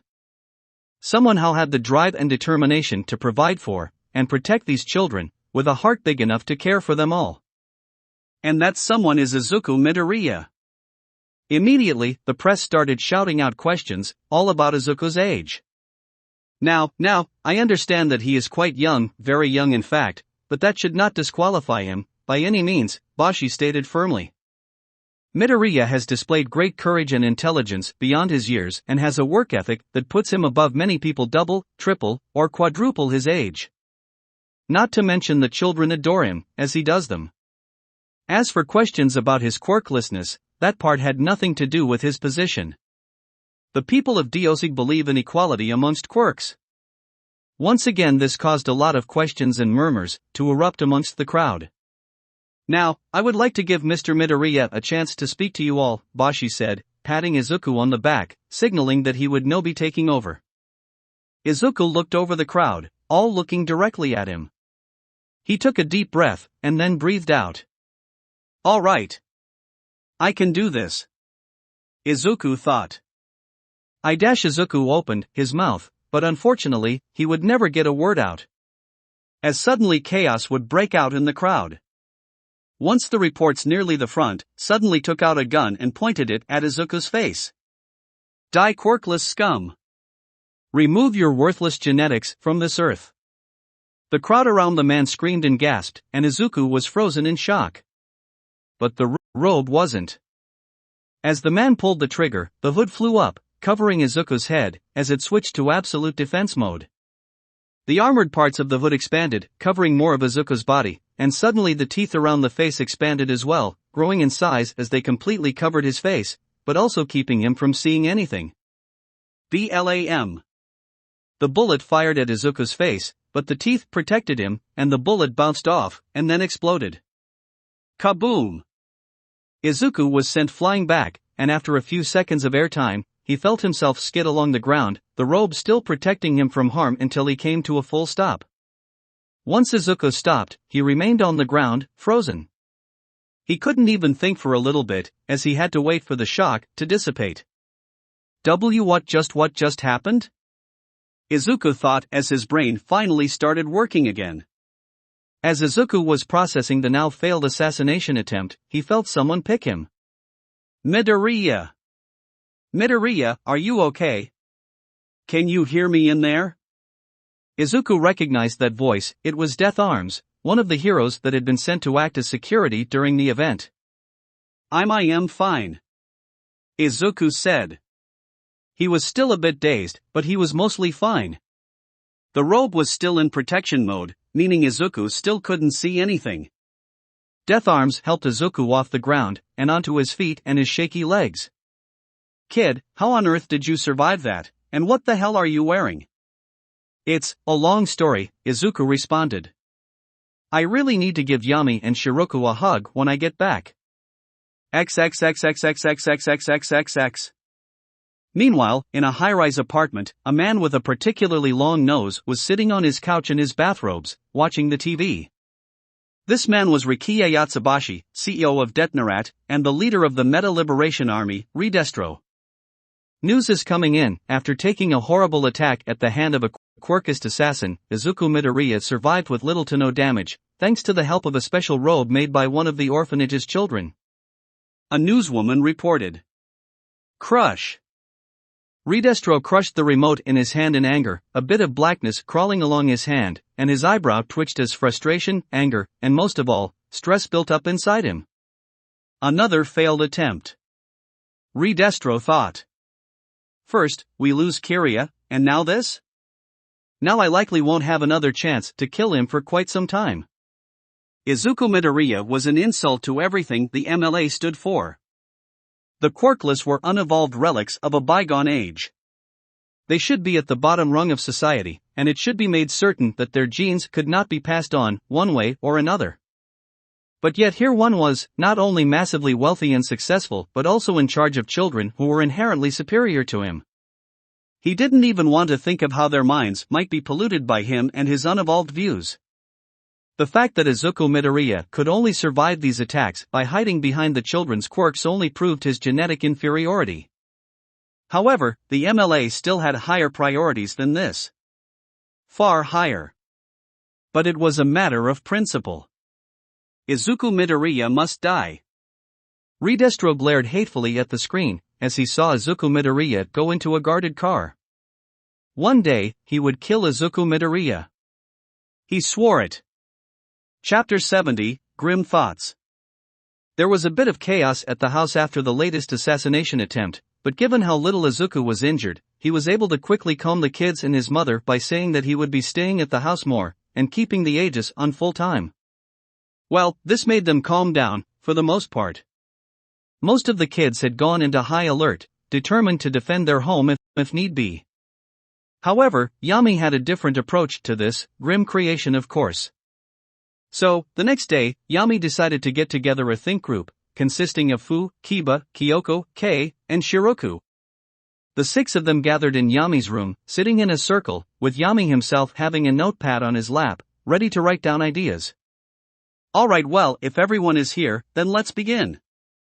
Kiba said, wanting to start as soon as possible. Not yet, Yami said.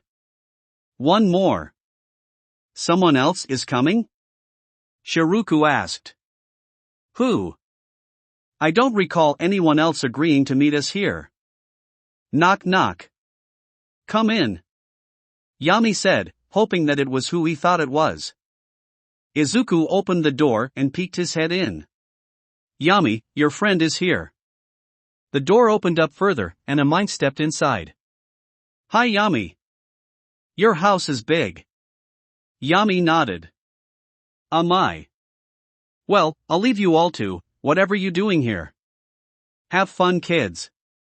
Izuku said, before taking his leave. With Izuku gone, Amai decided it was time to introduce herself. Hello there. I'm Amai Nagai. Suddenly Amai stopped, as she spotted Kiba, and started staring at her in shock. Wait, is that Lady Kiba? Amai gasped. Ah, so you've heard of me? Kiba asked pridefully, sticking her chest out and crossing her arms, and you could almost visibly see her ego swell. Of course I have. I only discovered you recently, but I'm a huge fan. Amai said, her eyes full of excitement, as she rushed over to Kiba. I love your gaming videos. They're so much fun to watch while I do homework, although sometimes I get so distracted by them that I forget about my homework and end up getting in trouble. Well, of course you would get distracted. I am far more interesting than any homework. Kiba smirked, getting up to meet Amai face to face. It is always good to meet a servant of mine. Know that your admiration is most appreciated. As is you taking care of my dear brother. Oh no, Lady Kiba. It was no issue at all. In fact, he was the one taking care of me. Amai said, blushing slightly as the excitement was getting to her. If you don't mind, could we play games together? Why, of course. It is my duty to indulge such a loyal servant after all. Kiba said haughtily. Just know that I won't go easy on you, my dear servant. I am a kind queen, but not a merciful one. I don't intend on losing. Even if it's to Lady Kiba. Amai said with a surprising amount of determination. Ahem. Fu fake coughed, getting both their attentions. Ladies, can we do what we came here to do, please? Oh, sorry. I didn't mean to be a distraction. Amai apologized. I was just greeting a fan, geez. Kiba huffed, before sitting back down. Fu rolled his eyes, before turning to Amai. You must be Yami's friend he made that day when he went to the city. Nice to finally meet you. Hello, new friend. I'm KK waved at her with a big grin on her face. Shiroku. A pleasure, Shiroku said, giving a nod. Poof. Kyoko didn't look at her, not wanting to scowl at Yami's friend. I'm Fu, by the way. Now please take a seat. You can sit next to Yami. Fu told her. All right. Amai quickly got over and sat next to Yami on the floor. So, Yami said we'd be coming up with grim ideas. That's right, we need to increase the security of the house, so, any ideas? Fu asked. I have a few. Kiba said. So I was thinking, one issue is that the grim we have patrolling are far too slow. So I was thinking, what if we made something faster? Like a saber-toothed tiger. Yami tilted his head, not knowing what that was. Here, let me show you, Fu said, taking out his phone and pulling up an image, before showing it to Yami. Yami took a good look at the picture, before jotting some things down on his notepad. Alright, next? Fu said, wanting to keep things moving. I have one. Shiroku said. I was thinking of something more versatile. Like bats with razor-sharp claws and teeth. They won't be threatening on their own, but a whole swarm of them can be deadly. And they'd be small so they can go in places the bigger Grim can't. In the skies, on the trees, in caves. And they'd be really loud too, so if they saw an intruder they can alert the seers. Oh, that's an amazing idea. Kei said, giving Shiroku a round of applause. Excellent, sister. A bat Grim is a wonderful idea. Kiba praised. It has a lot of uses. I'm surprised we didn't think of it before now. Fu added. Yami nodded in approval as he jotted the idea down. Oh, my turn. Kei jumped in. So, I was thinking we could do a snake. Fu had to stop himself from rolling his eyes. We already have a snake Grim, it's in the vents. Amai looked up around the room, now knowing that there was just a snake Grim crawling around in the walls. No, not like that one. I was thinking more like a snake dragon. A sea serpent dragon. Kei clarified. That breathes lasers. Can we make something that breathes lasers? Kyoku asked. Yami shrugged. Maybe. We can try. Actually, the idea of a sea serpent is quite exciting. Kiba said with a huge grin. Something that guards the lakes of our forest is an excellent idea. But we should make it fly as well. We don't want someone escaping it by just getting away from the water, do we? Oh, good idea. A flying sea snake. Kei happily agreed. Something that can guard the lakes and the skies, nice one Kei. Fu praised. Leave it to Kei to come up with another version of a snake. Kyoku added. But now it's my turn. And I have a special idea.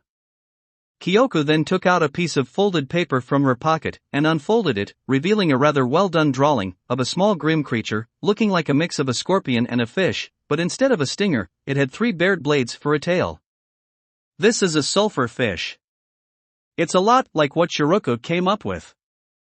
They're super tiny, and can't do much by themselves, but a lot of them can really make someone suffer. They have barbed blades on their tails, and they can get really, really hot. Hot enough to burn someone really bad. And if they're all together they can combine and turn into a big monster and swallow up all the people who want to hurt Daddy. That sounds like it would really hurt someone, Amai noted, taken aback by Kyoko's enthusiasm. I know, right? Kyoko said, looking at her with starry eyes. Everyone gave her strange looks, except Yami, who just jotted everything down. I apologize for her, she has issues, Fu explained. Hey! Kyoko glared at him, offended by his statement. Alright, does anyone else have an idea? Fu asked the room. There was a small pause before suddenly, a piece of paper suddenly appeared in the center of the circle. What was that? Amai asked, surprised by this, as most people would be. That was Mu. Kei explained, before waving. Hi Mu. He's super shy, so he doesn't like to show himself very often. Yeah, don't worry about it, Fu told her, before picking up the paper. Let's see what he dropped. He unfolded the paper, and inside was a short message. What about something that can go through the trees? Like a ghost? Can we make a ghost? Shiroku asked. What are the limits of what Yami's quirk can make? Yami shrugged again, as he wrote it down. I don't know. With lots of negativity. I can do almost anything, except one thing. What's that? Amai asked, curious as to what could possibly be the limit of Yami's insane quirk. Can't create life, or make Grim smart, Yami explained. Tried. Can't do it. Really? Don't Grimm have brains and stuff? Amai asked curiously. Grimm brain much worse than human brain. Can only take orders, can't do anything smart. Yami clarified. If only we could put a human brain inside a Grimm. Amai thought aloud. But where would we get a brain? There was a small moment of silence before everyone except Amai looked at Fu. Fu sighed, as he realized what would soon happen to him. Amai was confused. Why is everyone looking at Fu? Kiba and Shiroku got up and walked over to Fu, staring down at him with a gleam in their eyes. Meanwhile, Fu just sat there and accepted his fate. Hey, what are you doing? Amai said as she watched the process begin. Turn around, Amai, Fu told her as the girls took hold of his head. You don't want to see what's gonna happen next. Kay grabbed Amai and turned her around, and once the blonde heard the sound of flesh being pieces and bones being broken, as well as other unsavory things, she was glad she wasn't looking. A Grimm showing. Izuku, Class 1A, and Inko were all sitting in chairs that were located in an opening in the forest, one by one of the lakes in that forest, all of them waiting there for something. Alright, I think everyone is here, Izuku said, looking around making sure everyone was present. Yeah, why are we here? Jiro asked. Well, Yami wanted to show off some new Grimmnat, and ask for approval to use them for house security and utility, Izuku explained. And since you're all temporary house staff, I figured you should be here to see this as well. I see. Keeping staff informed of new development is a very important thing. Well done, Midoriya. Ida praised. I can't wait to see what kind of cool things Yami makes now. Mina said. Just as long as we don't have to fight any of them. I'm fine with it. Mineta added.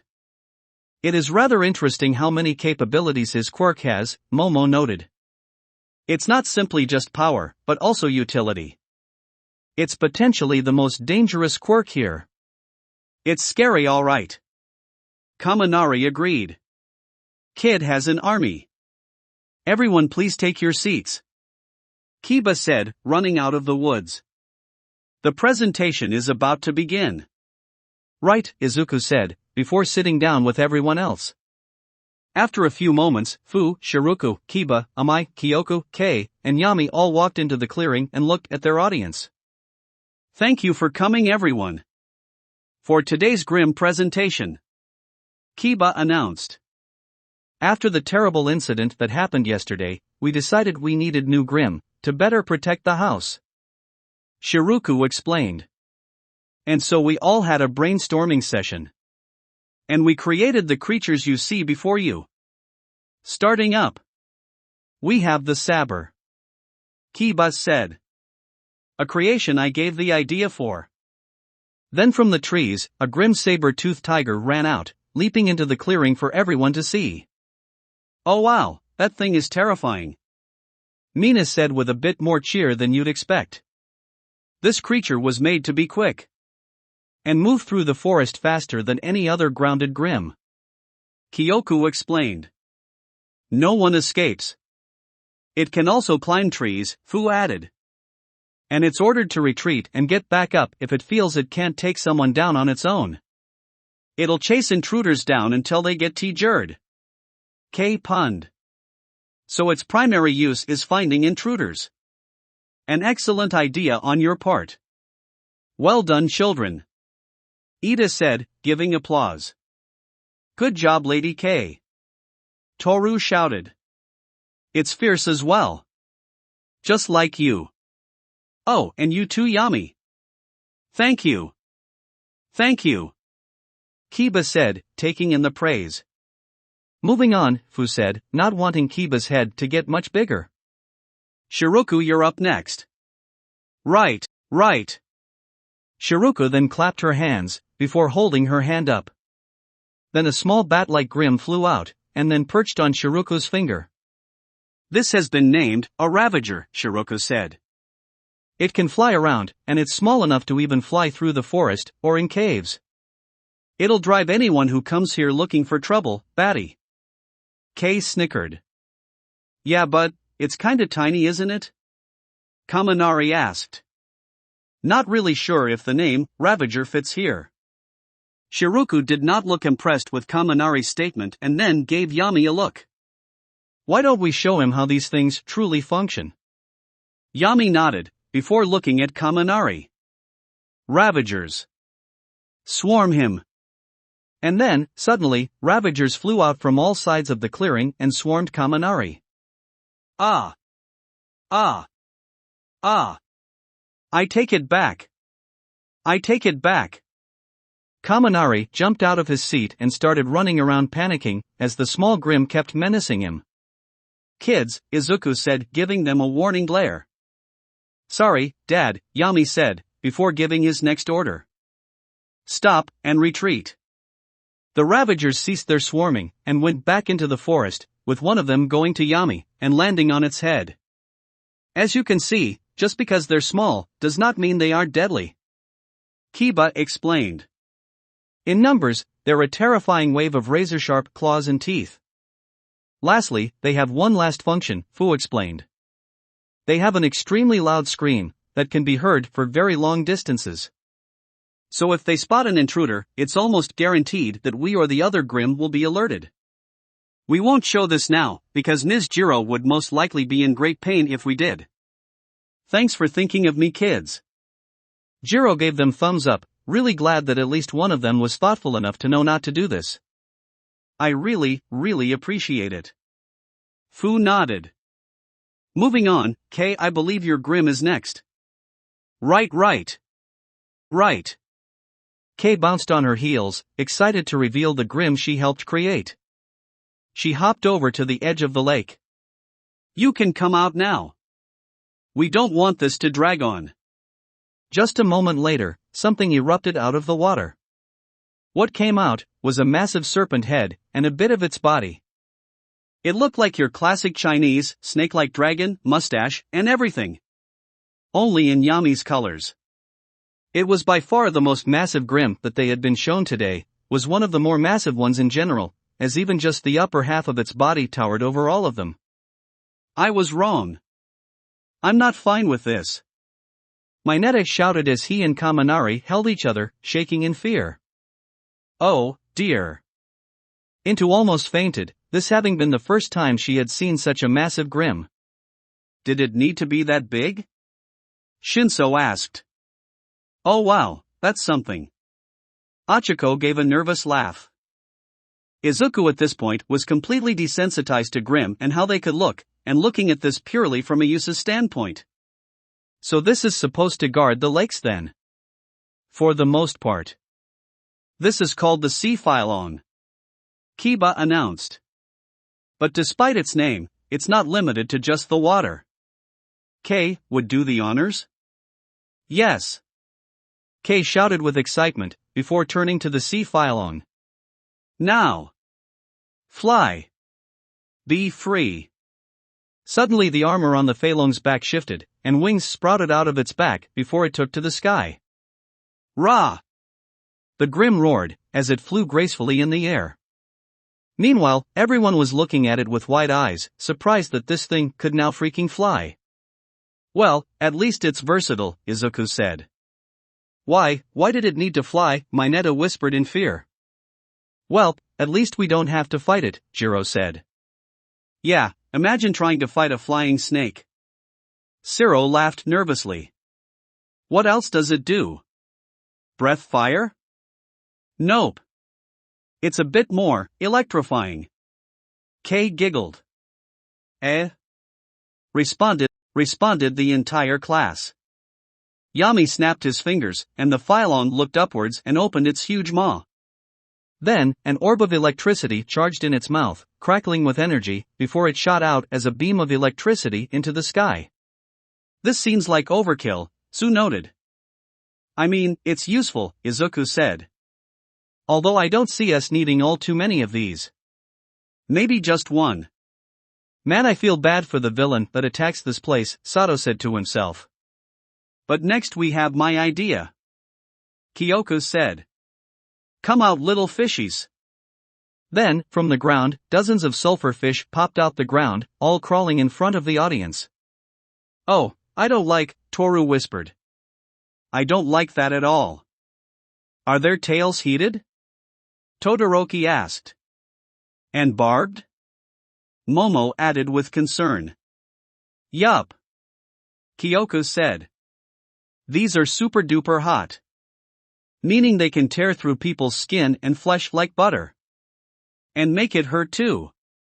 "Well, that's concerning," Sue stated bluntly. "I really need to get her to a therapist." Izuku thought. "Oh god, that's so disturbing." Sato cringed as he thought about those things crawling on him, stabbing him with superheated tails. "What a way to go," Kaminari said as he imagined the same thing. "Oh. And they can do one more thing," Kyoko said, before clapping her hands. "Now. Transform." On cue, suddenly all the sulfur fish started to huddle together, grouping up until they were an amorphous mass of black and white. Eventually, this mass took shape, like a giant tube-like beast, with a huge gaping maw. "Why do these have to get scarier?" Mineta shouted. "Why? Why was this necessary?" "It's really cool though, in a messed up way," Mina said. To be fair, all the other kids aside from Kyoko, Fu, and Yami seemed at least somewhat disturbed by this thing, with Amai actively moving behind Yami. "Moving on," Fu said. "We have two more." The second to last is something Mu came up with actually. "Mu, who was that again?" Kaminari whispered to Jiro. "It's the ghost kid we haven't seen," Jiro told him while rolling her eyes. "Really? This should be interesting," Izuku said. "Come out," Yami ordered. "Stomp! Stomp! Stomp! Stomp!" The forest shook, as massive footsteps could be heard getting closer to all of them. "Oh, what abomination are they sending here now?" Siro asked. "Whatever it is, it's huge. And dense too. It sounds like walking boulders," Jiro said. "You could say that. Because this next grim really rocks," Kei joked.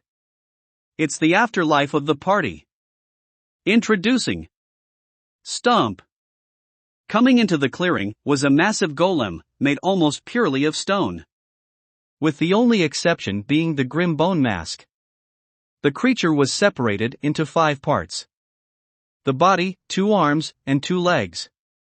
And the parts weren't connected to each other, rather they seemed to be connected by some invisible force. "Interesting," Izuku said, slightly confused. "I didn't think you could make grim like this." "Oh, the rocks are part of the grim. They are merely an armor," Kiba explained. "This is its true form." Suddenly, the mask flew out of the golem, and what came out was a ghost-like grim. The boulders fell to the ground, and the grim floated down, showing off its ghostly body. "This is called a geist," Fu explained. "It's like a ghost. It can fly, turn intangible, and possess objects. Not people though. Only objects." This could also be pretty useful," Izuku muttered. "Have to praise Mu later when I can find him." "Now, we have something very, very special," Kiba said with glee. "The brainchild of Amai, Fu, and Yami." Amai blushed. I didn't do much." "Not true. You gave us idea," Yami told her. "You helped. You did good." Yami lightly patted her on the back, causing her to blush even more. Kei giggled. "Brainchild. Good one, sis." "Wait, what?" "No." Kiba shouted out in horror as she realized she just gave a K-level pun. I didn't dash." "Introducing the hound," Kyoko said. That will be it for this part. I hope everyone enjoyed. If you did, please leave a like and comment if you want part 14. If you want to hear more from me, subscribe. I hope to see you all in the next one.